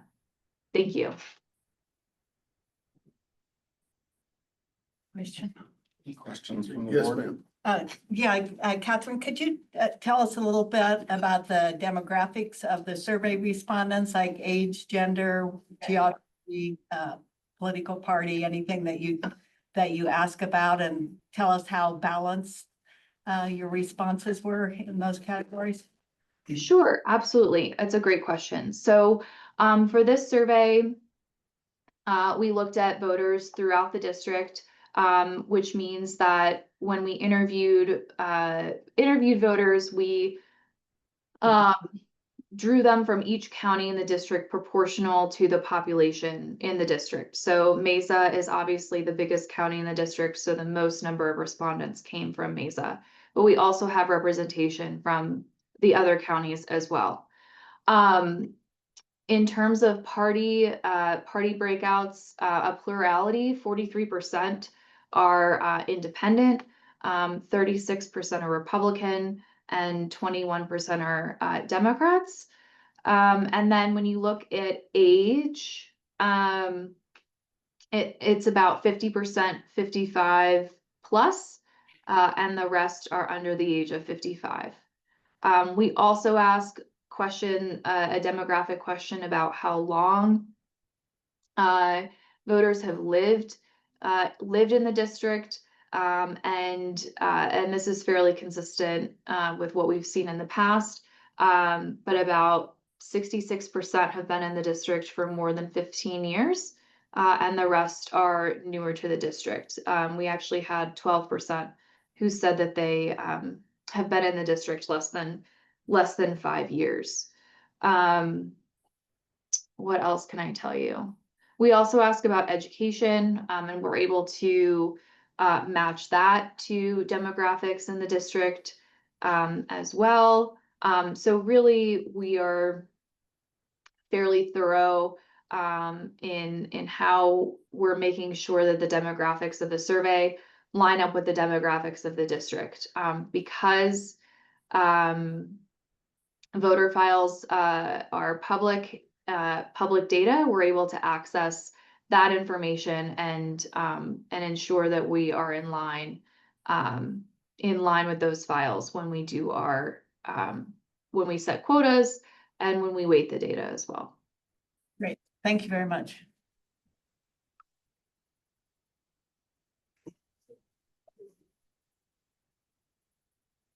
Any other questions? We have questions or comments? It's your board. Okay. So I'm interested, and especially after we pass 7A, that whether we can say that we saw a skip in things and things are better. And, you know, whether if you understand my question. So, I mean, we said the same numbers for 2022. I mean, we basically are having the same thing, and I'm just asking myself, I would think that we would have better numbers and less concern potentially out of our constituents, because we're putting $2.7 million out there every year or whatever. So I just asked that, so. I maybe I'll comment and then ask if Catherine totally disagrees with me. My impression is that if we were to be able to poll just water users, those who own water rights, those who irrigate, those who operate water systems, I'm pretty sure we'd see a spike in their awareness and support for the River District, because they are aware of the CFP program and the benefits that 7A have brought. If you're looking at the overall population within our district, 500,000 plus people, okay, it is incredibly hard. What I think one of the takeaways from this polling and all of the past polling is that market penetration is so hard. People don't really know who we are. They don't understand water. They you know, when conveyed in the most basic sense, there's a real unification around protecting West Slope water. They don't know that's our job. They don't know that we're doing that, generally speaking. That's what I think you're seeing. Because who knows where people get their news, and maybe what we need is for our EA team to do more TikToks. Yeah, I completely agree. You know, we are talking to just a general voter population. For some additional context, we had 30% tell us that they couldn't rate the district in terms of their image rating in one way or another. So we had 19% tell us they had no opinion, and 11% tell us that they had never heard of you. When we asked whether whether voters have a favorable or unfavorable impression of the district. So of those who are able to rate you, 60% tell us they have a favorable impression, which is awesome. And only 8% are telling us that they have an unfavorable, 8% are telling us they have an unfavorable impression. So there's about 1 in 3 out there who just aren't familiar or don't feel familiar enough to rate the district in any way. So it's definitely it's a different population. Tom Gray. Oh, Catherine, I was just gonna ask you, I noticed we didn't do any polling in 24. And as humans, we're all kind of, what's bothering me lately? And then we did the polling in 25 when we were all-time dry. Do you think that makes much difference? Not so much how the river district's perceived, but overall what's concerning to the citizens? It sometimes can. I think water's a little different because voters really see water as at the very bottom of that Maslow's hierarchy of needs, right? So we'll see that sometimes with wildfire, depending on how the wildfire season is. But water universally is really kind of immune, a bit more immune from snow or rain or what have you, because it's seen as such a core, we have to have water, right? So maybe a bit, but again, compared to other issues that we pull on like wildfire or other types of things, water's a bit more insulated on that point. Okay, thank you. I would just observe on that note, the wildfire responses were at the top of list of concerns. This poll was in the field in early September, while the Lee fire and others were still burning and the western slope was under a haze of smoke. And so there are certainly you see spikes due to the variables of the current environment. That could also explain why in 2020, you remember the fires that were burning, and the drought that caused that. That's probably why we outpaced Newbridge's polling in our actual voting, is because the polling was done earlier in the year. We then experienced drought and fire and then happened to go to the voters in the fall of 2020, November. So Catherine, I guess I'm saying it's not really your error in your polling that would cause us to outpace your polling. It was just that it was really dry and hot and fiery and smoky. It certainly doesn't hurt. But also we would much rather you outpace our polling. It means that you've put in you've done good education. Maybe there's some other things that are happening. So oftentimes we do see our clients outdo our polling by a few points, and that we consider that icing on the cake, right? Like that's not an error to us. It means that you've taken what we've given you and you've put that into action in some way or another, and you've been able to bolster your results. So we were very happy to see that you outpaced our polling. That makes us so happy. Scott? No, I'm certainly not distressed, nor am I surprised by the lack of people that distinguish the Colorado Water Conservancy, that distinguish that. In Grand Junction, unless you're an active water user, not just a water user. I get people, well, is that you water, or is that the water users? Or I mean, there's so many groups, and there are a lot of groups now for their own interest label themselves Colorado River or clean water, and the clean water people go door to door. So it's pretty hard to, well, I'll just put it this way. It's not very often exempting the water users, that I run into somebody who knows right off who we are.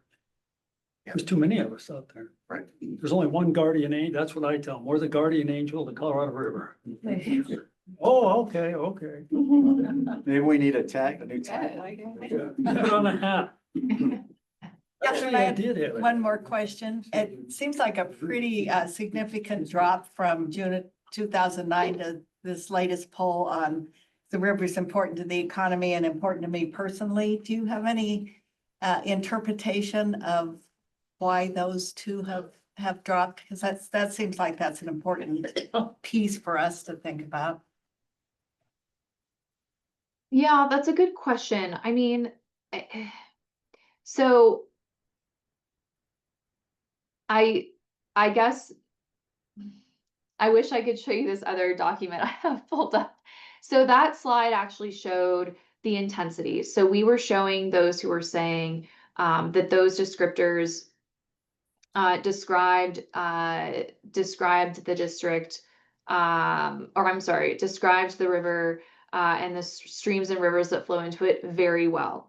When you look at the combination of very well, those who said very well and those who said fairly well, there actually hasn't been too much of a change.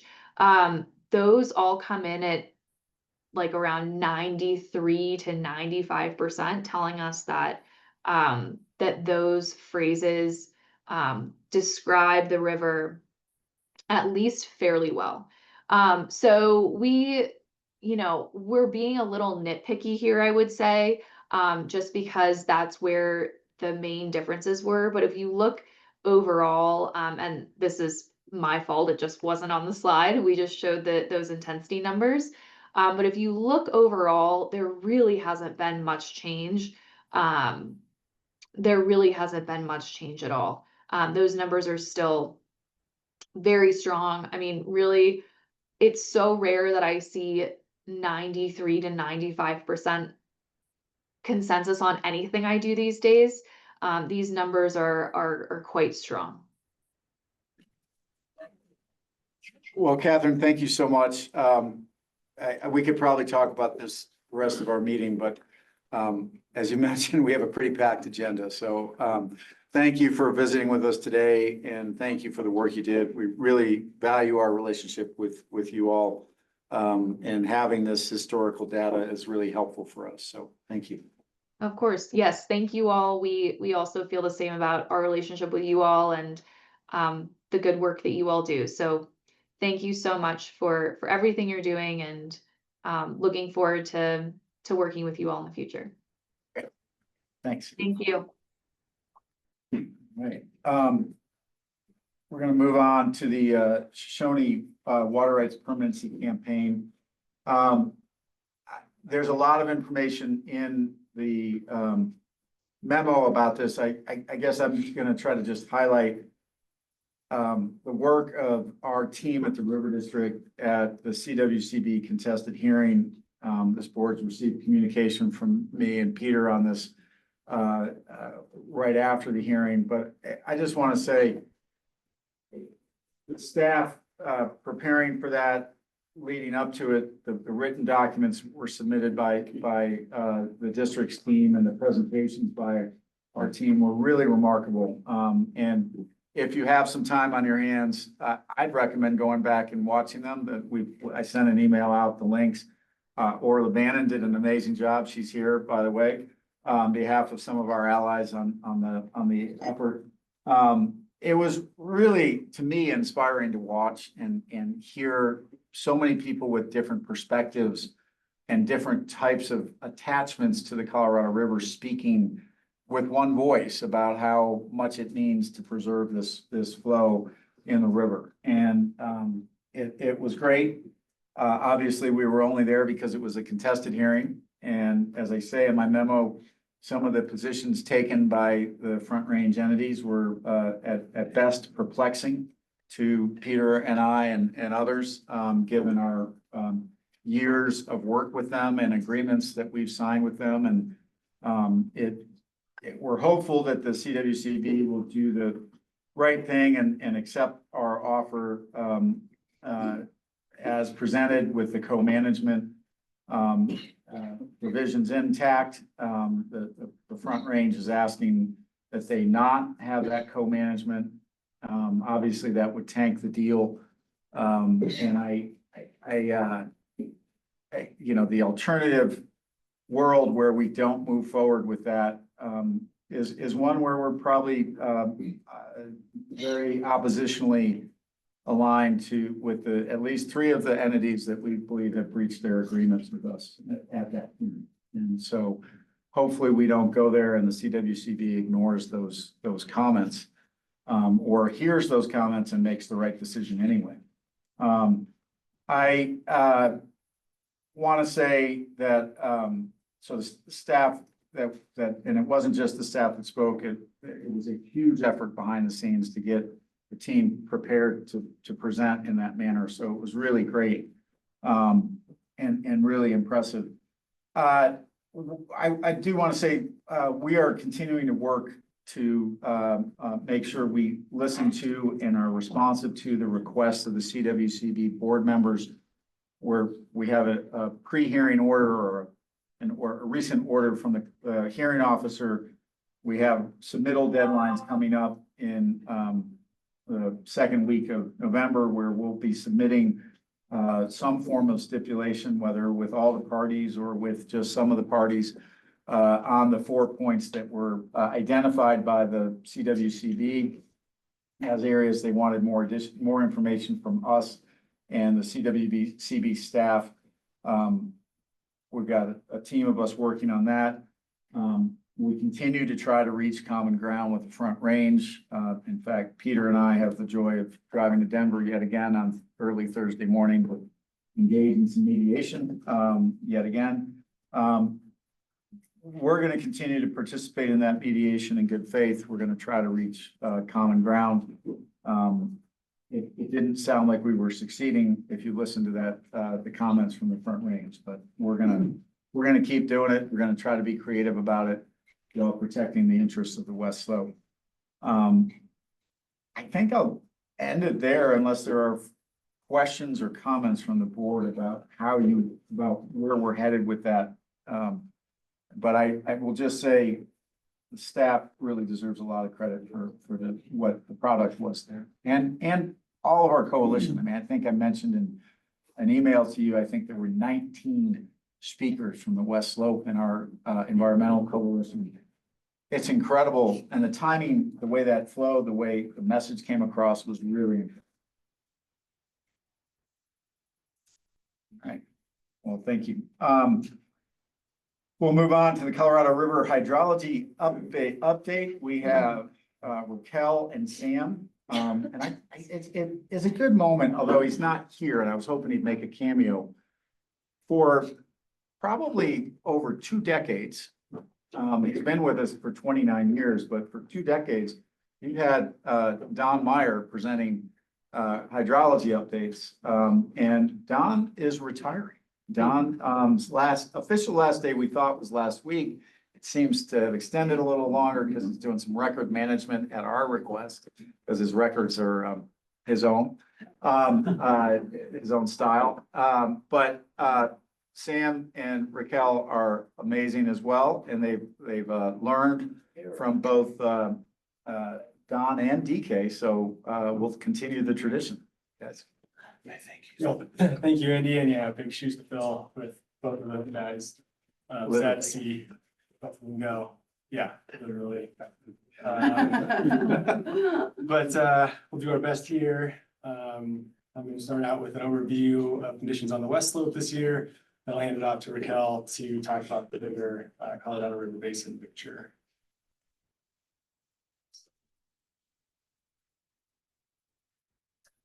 So this plot here, it's a good way to compare 2025 to previous years. So on the horizontal axis, you have cumulative precipitation over the water year. So on the left is dry, on the right is wet, and then the vertical axis is average temperature. So we've got quadrants of warm, dry, cool and dry, cool and wet, etc. You can see 2025 is up here, squarely in the middle of the warm and dry category. Not a surprise to anybody. But congratulations, we did break the top 10, 9th warmest and 10th driest this year, over the historical record. So pretty similar to 2021, which was another pretty severely dry year. Is that district-wide or is that in certain areas? This is the Colorado River drainage within the state of Colorado. So this is the district plus the Southwest. Okay, thank you. So I'm gonna skip through what we went through with the dry spring and the runoff forecast and everything. We last met mid-July, so this is picking up where we left off with the end of July. This is looking at the water supply season, April 1st through July 31st, and total runoff in that period. So overall, we range from 55 to 66% of average across the basin. Again, that's very different than what we were expecting on April 1st, when we had our peak snowpack, and it was looking pretty good. Did not see that come to fruition. And again, as we went over in much more detail in July, we had a very dry spring that played a major role in dropping those expected water supplies. So April is when we typically expect the most moisture. We got very little. That continued through May, June, and July. June and July are typically our driest periods on the west slope, and they were well below average. And then August finally brought some precipitation towards the end of the month, got us a bit closer to normal, at least above .0. And thankfully, following the dry spring and summer, we're in a reasonably wet fall so far. So September, we had pretty consistent moisture throughout the month. Again, mostly above .0, still a bit below average, below that. But in October, the first couple of weeks have been extremely wet, particularly below .0. So reversing that trend. The Front Range and the upper elevations of Grand County have been pretty dry, and most of the west slope has been pretty wet these last couple of weeks. Moving to reservoir conditions, we're actually not in terrible shape. We are generally below average, but not by a whole lot. The Tampa White Basin is a little misleading here because it's only showing the Amcola Reservoir, which is about 9,000 acre feet. And Stagecoach, for example, at this time is pretty close to normal, and that's closer to 35,000 acre feet. So realistically, the White Yampa should be maybe in yellow or green, but we are seeing, I put some examples here. Most of our mid-sized to large reservoirs in the River District region are pretty close to average for this time of year, which again is a bit surprising given the year we had. So, but that was again at the end of August. Sorry, this is the end of September. Stagecoach was for the end of August because the data just aren't available for the end of September. That reservoir's the lowest I ever remember seeing at Stagecoach. Stagecoaches. Yeah, maybe they've been making a lot of releases. Well, we've like been that. sending water down for the water trust, so, yeah. Yeah, and I'll discuss that a bit when I go through LCAD, discuss the program that Director Gray was talking about earlier. Blue Mesa is one of those exceptions, of course, one of our biggest reservoirs. And it only filled 70% of capacity this year, currently at also about 70% of average for this time of year. Again, though, as we mentioned in July, this isn't a huge surprise. Blue Mesa was designed to fill in an average year, which this was anything but in the Gunnison. And then a couple more worth mentioning. Here in Division 5 are Green Mountain Reservoir and Rudeye Reservoir. So neither of these reservoirs filled, and they're quite a bit lower than average for this time of year. So both of these had a couple of, had similar constraints this year. So, they both produce power for reclamation. And so, before those April forecasts started declining and our forecasts were showing pretty normal water supplies expected for that April through July period, they were producing power. And then that water that they bypassed to push through the turbines just didn't come back, later in the season. So they weren't able to fill some of that deficit.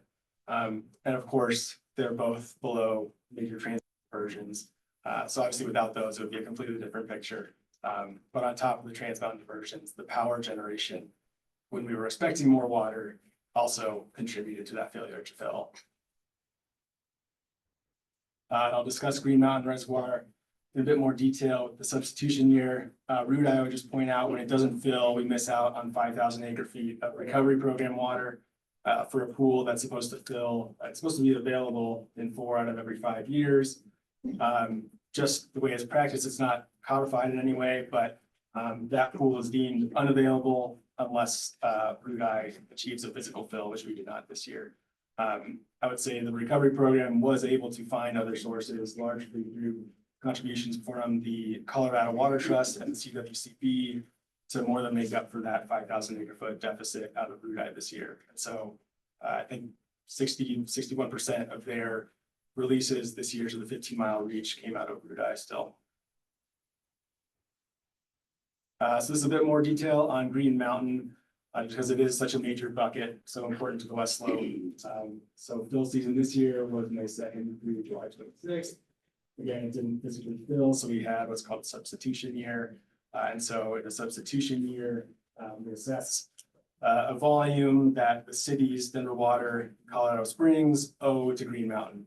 So they have to replace that water that they took across the divide from other sources on the West Slope. So these are listed here. I won't get into them except for what we delivered from Wolford. But so we made significant releases from other buckets this year, other than Green Mountain. Moving into River District assets. So at Wolford, we stored water when we had free river conditions from April 11th through June 30th. We filled May 25th, and we've been out of priority since July 1st. That's largely been the Shoshone call. We've also had Cameo call for much of that time as well. The releases that we made this year were, the largest one we made was 9,615 acre feet for substitution. So to Director Richard's point, this is the lowest we've seen Wolford in a while. It is the lowest it's been since 22, the last time we had a substitution year. So that's a lot more water than we typically release. It's an extra nearly 10,000 acre. On top of that, we released our usual 6,000 acre feet for the recovery program. Another close to 2,000 acre feet for contracts. We had operated a homestake exchange this year, which is a River District conditional water right. And then this 300 acre feet at the bottom, this wasn't released out of Wolford this year, but it's water that went to the West Slope because of an exchange we operated last year. So we released 500 acre feet last year for this exchange. Up to 300 of that can be used in subsequent years for the West Slope, can be released from Grizzly or bypassed at by the Twin Lakes diversion system. So we're not quite at 300 acre feet at this point, but in the next couple of days, we'll hit that 300 acre foot limit. Yeah, moving up to Elkhead Reservoir. Elkhead filled June 11th. Had a couple senior calls this year, which is pretty atypical for Elkhead in the Yampa Basin. So we did have a call on Elkhead Creek this year with the Norvell ditch. This is only the second time that the Norvell ditch has actually placed an official call. The last was in 2021. That year we looked so similar to on that precipitation versus temperature map. And then the Yampa River also was placed on call this year. Again, the first time the Yampa was placed on call was 2018, and then it's happened a few times since. So we're starting to get used to that. Thankfully, that call only lasted 3 days this year, in large part thanks to some water that we had in Elkhead. So releases from Elkhead this year included 5,000 acre feet for the recovery program. This is their permanent pool. They did not use their 2,000 acre foot short-term lease pool because the management committee was concerned about the availability of federal funds. So that's 2,000 acre feet that the critical habitat was short this year. We typically try to use this pool. We did release another 2,000 acre feet nonetheless from a pool that's leased from the Colorado Water Trust. This is what Director Gray was referring to earlier. We call this the Yampa River Reservoir Release Program.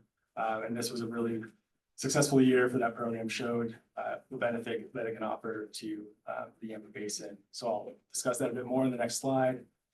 And then our last release was just shy of 200 acre feet for contracts.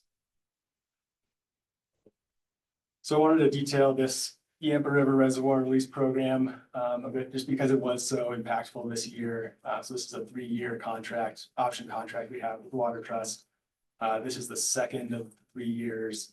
We didn't have to use it last year, but this year, we did release the full 2,000 acre feet. And the purpose of this pool is both endangered fish protection and call prevention. So depending on what the need is, that is good. Damn. Yes. Did you get any guff for using call prevention?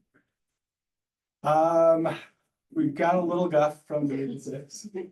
Otherwise, it sounds like the people on the ground were really happy with the program. I agree they would, but it's not the first time, but I'm just curious if it was a little bit better than the original time when we did that. So, because I don't disagree with what you're doing, but I'm curious on the feedback that you received. Yeah. To release water that is for the benefit of the water users and the public, so. Yeah, I will say it wasn't the most positive reception from Division 6, but the partners, Colorado Water Trust and even the recovery program were, happy with putting water in the river. Okay. So, say for the most part, it was well received. Thank you. So aren't we something like on a 5 out of 10? 5 out of 10 years you can do that? I'm actually not. So who's the, Stagecoach is, Yeah. but not these. Oh, it's Not okay. Elkhead. Yeah. Our water is decreed for fish enhancement. We don't have a limitation. so isn't there a rule? I mean, so we don't have any, we can do this 10 years out of 10 years without Elkhead. You correct me if I'm wrong. That's correct. That's correct. Okay. Sorry. It was 2 out of 10 for quite a while or something. And then we supported the bill that changed it to 5 out of 10. This is, But even then, that sneaks up on you pretty fast. the distinction is that Elkhead, the decreed uses include fish, providing water for the fish downstream of the reservoir. Whereas at Stagecoach, I don't know the specific decree, but I'm assuming there might be some limitation. And so the Upper Yampa District goes through a substitute water supply plan that has the periodic 3 and 10. Okay, thank you. I didn't mean to confuse things, so. We had legal counsel back when the Elkhead water rights were filed that allow us to do that. And I think Upper Yampa didn't have the same legal counsel. It was a long time ago, but. Well, thanks for Director Meyer for clarifying that. And thank you, Peter. So I just wanted to reiterate, so this is, thanks to the Yampa River Fund and the Colorado Water Trust. Lars and the CFP also is part of making this happen. So the CFP did fund a quarter of this program. And in 2025, so we made releases for just over a month, starting on July 25th. This was when we started releasing this water. I think that day or the day before, it was the day before we had met with users around the basin. And the thinking was that we would have a call maybe in the next 7 to 10 days. And then the next day the call was placed. So we were hoping to preempt that, but we didn't quite get there. So we placed it as soon as the call was placed. We started the releases as soon as that call was placed. And by the time that water made it down to the calling structure in a few days, the call was lifted and the call did not come back on for the rest of the season. Thankfully, we got some really much needed precipitation right when we ran out of this pool. The first significant rain that we saw all year came right in time on the tail end of these releases. So yeah, and in the end, the call was limited to 3 days. Just for clarification, and the Elkhead is, I don't believe, is decreed for call prevention, but it is decreed for irrigation use and augmentation and replacement. And so the water was delivered to an agricultural irrigation diversion structure that was put to that beneficial use. Yeah, and actually what we did was we did color it as fish water, but we had it protected to the Maybell gauge, knowing that the calling structure was well below the Maybell gauge.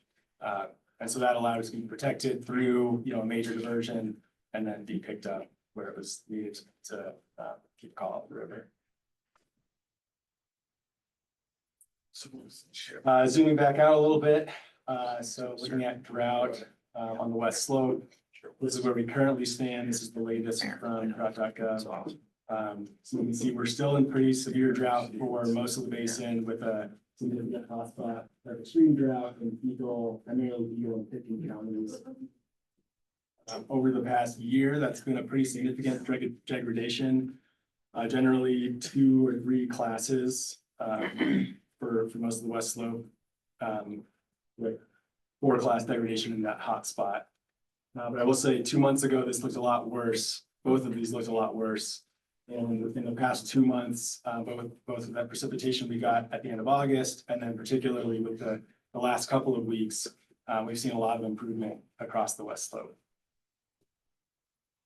And that's, the same storms are to thank for our improving soil moisture conditions. So we're now looking at 10 to 30% of normal across the west slope. So this bodes well, of course, it depends on the kind of winter we have, but this bodes well for our runoff efficiency, at least in the spring. We should see a bit more of our snow melt and precipitation make it into the river. Looking forward, so this is our 3-month, these are 3-month outlooks from NOAA. On the left, we have November through January expected precipitation relative to normal. And on the right, you have February through March. And you can see we are in a weak La Nina phase, and this is pretty typical for that phase of that. So we're kind of in between 2 bands of more predictable weather patterns. So for the most part, equal chances of above or below normal precipitation for this winter and spring. And then for temperature, a bit more of the same in the near term, more above average temperatures, which we're currently experiencing. And then looking out to February through April, that goes away a little bit, and we're kind of, half and half, straddling the equal chances and leaning above normal temperatures. I wanted to leave you with one little point of optimism. I've gotten really good at spreading bad news this year. So we are currently in a weak La Nina, and despite being in the middle of those kind of more predictable patterns and not necessarily knowing what's going to happen in Colorado, NOAA does also produce this map, which suggests that in weak La Nina years, we get a bit above average snowpack on the west slope. So we can still hope for that. With that, I'll turn it over to. I love your optimism this time of year. Getting excited. Thank you, Sam. So this is from the end of September, what the Colorado River Storage Project reservoirs look like throughout the upper basin. And a good news, kind of following what Sam was saying, is that compared to what the forecast was a month ago, some of these reservoirs have gotten more inflow than was expected, because we saw quite a bit of rain. But that didn't happen for all the reservoirs, right? So we saw that positive difference for Blue Mesa and Navajo. So I guess it's good for us with Blue Mesa, but still, what the unregulated inflow for water year 2025 is looking like compared to the 30-year period, so 91 to 2020 is not good. Blue Mesa is the highest one, 73% of average. Powell is at 49. And if you remember in July, the unregulated inflow, the forecasted for inflows into Powell was 5.22 million acre feet. And what has been observed has been 4.69. So a significant drop from what we thought was going to happen in July. And Andy talked about this earlier. The conditions of Powell and of Mead, which I'll show later, are not good and they don't look good into 2026. So for Lake Powell, this is the 24-month study. This came out Friday, so it's pretty fresh. And shows, so this is an update to what you have in your memo. So this is on the left axis is the elevation of Lake Powell. And on the right, you see storage. And then we have for 2 years, what the predictions are. And the blue line is maximum inflow, green line is most probable, red line is minimum inflow. And as Andy mentioned earlier as well, we have seen the red line be what we see in some years. Blue line hasn't really happened in the last 25 years, or at least not often at all. So we need to grapple with the red line because it could happen. So the problem, and I mentioned this at the seminar, the problem is that if we look at this 24-month study, we have a chance of hitting all of the critical elevations for Lake Powell. So we hit 3525, which is what's linked to drought response operations agreement. So drought response, DROA has already started, planning around that has already started as of June, because the most probable line, so the green line had shown that triggered. And so we're seeing that happen. We're seeing 3,500 happening in less than a year. And that's the elevation that's tied to the supplemental environmental impact statement that says the federal government should do anything or something along those lines. They need to protect 3,500 and should do that in the ways they can. And one of the ways that they can protect 3,500 is by reducing releases out of Powell up to 6 million acre feet. Right now, the set releases in 2026 are the same as as was in water year 25, which is 7.48, but that could drop. And then the last one is the minimum power pool, and the red line shows Powell dropping below the minimum power pool in fall of 26 and staying there, which is very concerning. And to add to the concerns, right now we're in elevation 35, 44, 45, less than 7 million acre feet of storage. But if we consider 3,500 feet, and this came out in an article recently, and I emphasized this at the seminar and thought it would be good to draw attention to this today.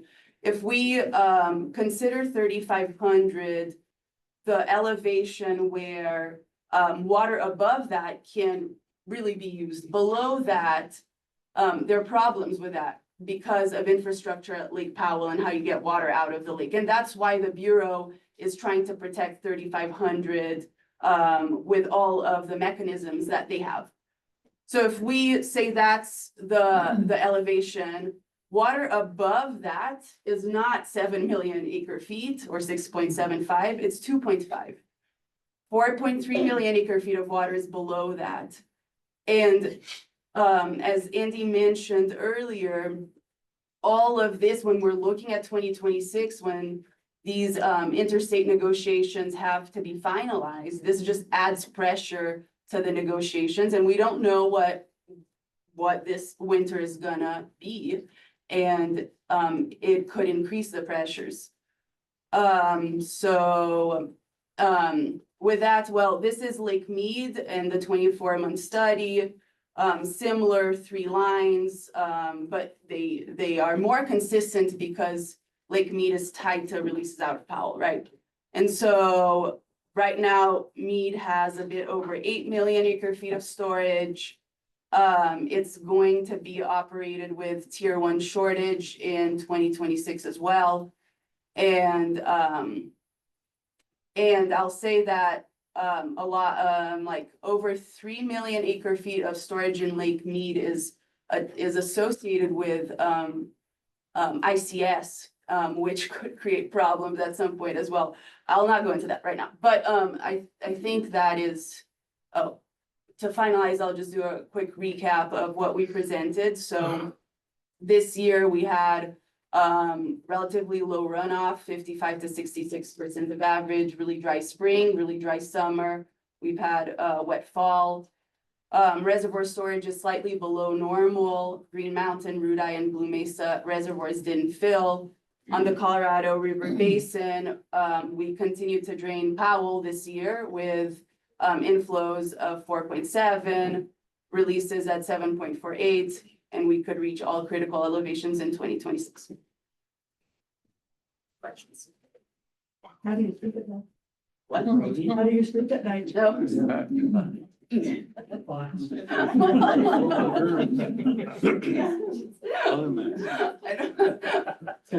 what's the bad news?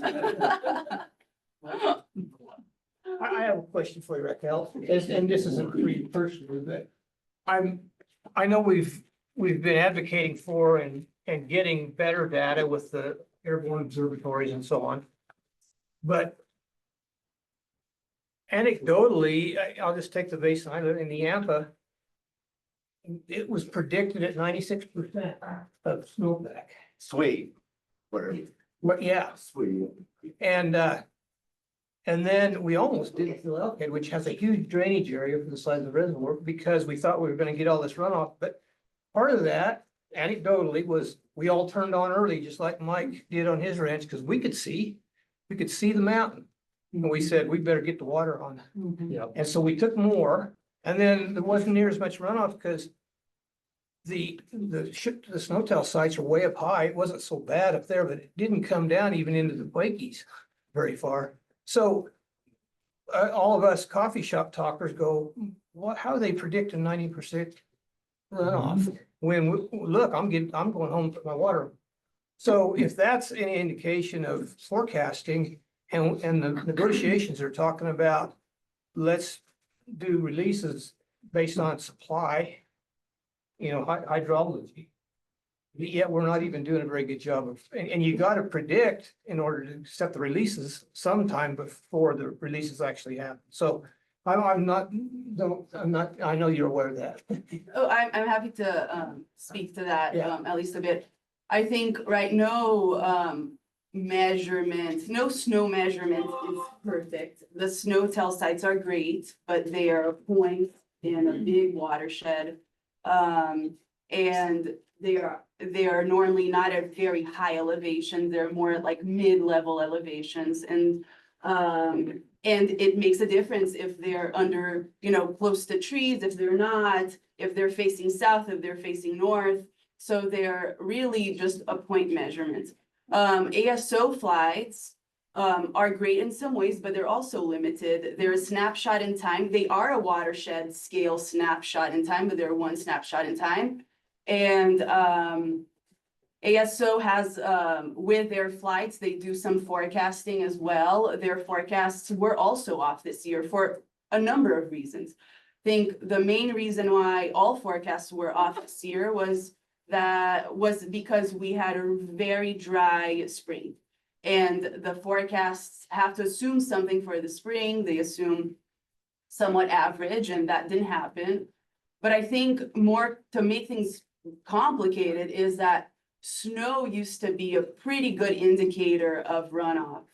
And it's still an indicator of runoff, but as we get hotter, drier conditions, we have all of these other things that are playing a bigger piece. And it's not just one thing. It's not just soil moisture. It is spring precipitation. It's dust on snow events have a bigger impact. It's rain on snow. It's sublimation, and we don't really understand this puzzle. And we're having conversations with a lot of people who are doing research in this arena to try to better understand and then to improve forecasts. So if I can, Raquel's being pretty modest. She and I just had a conversation where she's trying to get some of the best minds together to develop a model that incorporates all of those things that actually works and helps. But just real quickly, Tom, that we are talking, or the Colorado River Basin is talking about a supply-based operations need in Powell. It would be the previous 3 to 5 years. That's what the negotiators are talking about, rather than the current year of hydrology. So it's not a real time. It should be. Yeah, well, If we can right, do it. but there's some reasons that you just identified Yeah. that it's not. So, yeah. One comment about the first slide that Sam brought up, I thought was great, that seeing the temperature, I mean, that's the big curveball.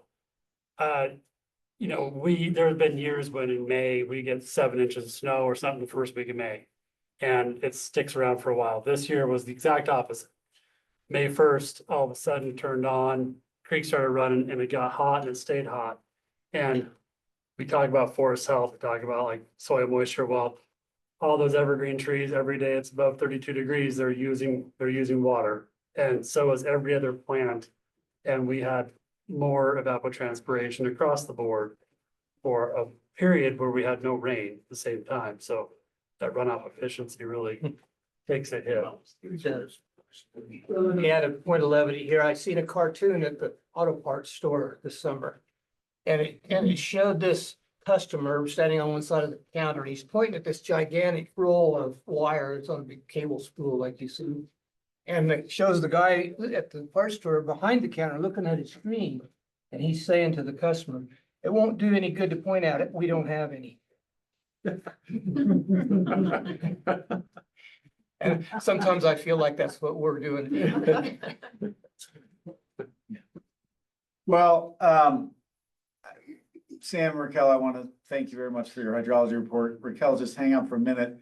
I don't think we have any, the next item is the General Manager's Council update. And I don't think Raquel was intending to do any kind of a presentation. There's a nice, oh wait, two points. I have 2 slides. 2 slides. I'm sorry. Raquel, please go right ahead. Yeah. It's okay. It's just, I Don't think. worry, you are not holding anybody from happy hour at all. I wasn't going fishing. Well, I do think it's good to present on these because it ties into CFP conversation tomorrow, at least partially it does. So this is an update on the General Managers Council. Back in beginning of 23 was when we had the first of these meetings. It started as a reflection internally on how do we build on the success of the Lower Gunnison project in the Gunnison. And one of the ideas was to convene managers of irrigation entities. So March of 23, we convened managers of larger irrigation entities in the Gunnison as well as in the Grand Valley. There are around 15 of them. We wanted to gauge if they were interested in something like this. They were very interested. We had a really good turnout and we have continued to have a really good turnout. They said they wanted to meet every 6 months. So we've met now 6 times.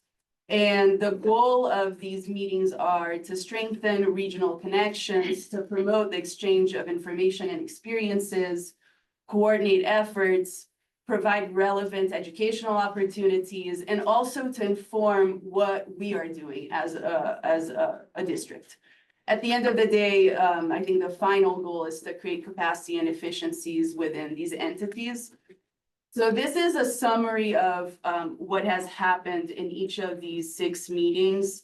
I'll say that what has happened is that the conversations have been centered on financial, operational, and infrastructure challenges that these entities face. So first meeting, we discussed their general concerns and accomplishments. At the time, SCPP was a hot topic. I guess it continues to be, but we had presentations on SCPP and the differences with demand management. They requested the next meeting to be focused on funding opportunities. So we had a funding panel and discussion around that. And following that, we've just continued on this funding topic, but in different ways. So the third meeting, we had guest speakers on funding strategies. Meeting 4, we talked about water rates, but also there were some needs that were identified by these entities that really it's not the River District's place to fill some of these needs. And so we tapped into the Ditch and Reservoir Company Alliance to try to get some resources, and we talked about that. Then we had guest speakers on water rate studies, and the last meeting, we had a presenter on the Salinity Control Habitat Replacement Bank and talked about infrastructure maintenance and risks associated with not maintaining your infrastructure. And also discussed and got some feedback on this proposal that Melissa will be presenting tomorrow. And we've seen really positive, we've learned a lot through these meetings. And we are with this trying to reflect on how to replicate or adapt this model in other areas of our district. So I'm happy to take questions. Andy, I'll just say, this has been as water managers, we don't have enough opportunities to get together really just to have really good discussions about various topics. And this has been really an excellent forum to be able to do that. And I think it's a really great model of a way for the River District to get information from the ground up to feed into your staff. I think last year I let the cat out of the bag that we were doing this, and the Safe Brain Left Hand has started that at a statewide level. So now there is a statewide General Managers Council that's been developed too. And it's the same kind of conversations, dealing with various issues with boards and how do you manage it, and, different studies and compensation and just various topics. And they're just excellent forums to get that kind of dialogue and exchange. I really appreciate the work that you've done, Ella, and the rest of the River District staff. It's super helpful. I don't understand what you mean by managing a board. Yeah, you do. We're managing. Well, so some of the districts, just depending, might have hesitations about keeping assessments for infrastructure. And so really, how do you help them understand that? What resources do we have? Do we need more resources? And so it just really helps to feed up in terms of informing needs throughout the district. Yeah. Good job. Well, thank you, Raquel. I really appreciate it. I'm gonna make a recommendation, Mr. President, that items 8F through I be carried over tomorrow until immediately following the presentation and discussion with Commissioner Mitchell. We move those to tomorrow's agenda so that we can call this meeting. If you accept my recommendation, we are reconvening at dinner, not a business meeting, just socially at 6 at the Brew Pub. And Stephanie, do you know if we're in the back or in the downstairs? We don't know. You'll find out when you walk in the door at the Brew Pub. Brew Pub it was Hugo's. We talked about this before you arrived this morning. Hugo's is not available for us until 7 o'clock. We thought that was past some people's bedtime. So we're doing it at 6 at the Brew Pub, which is right at you're staying at the hotel right there. So less walking unless you voluntarily do something. All right, thank you. Yeah. Did I show you something? Well, this gets interesting when we go.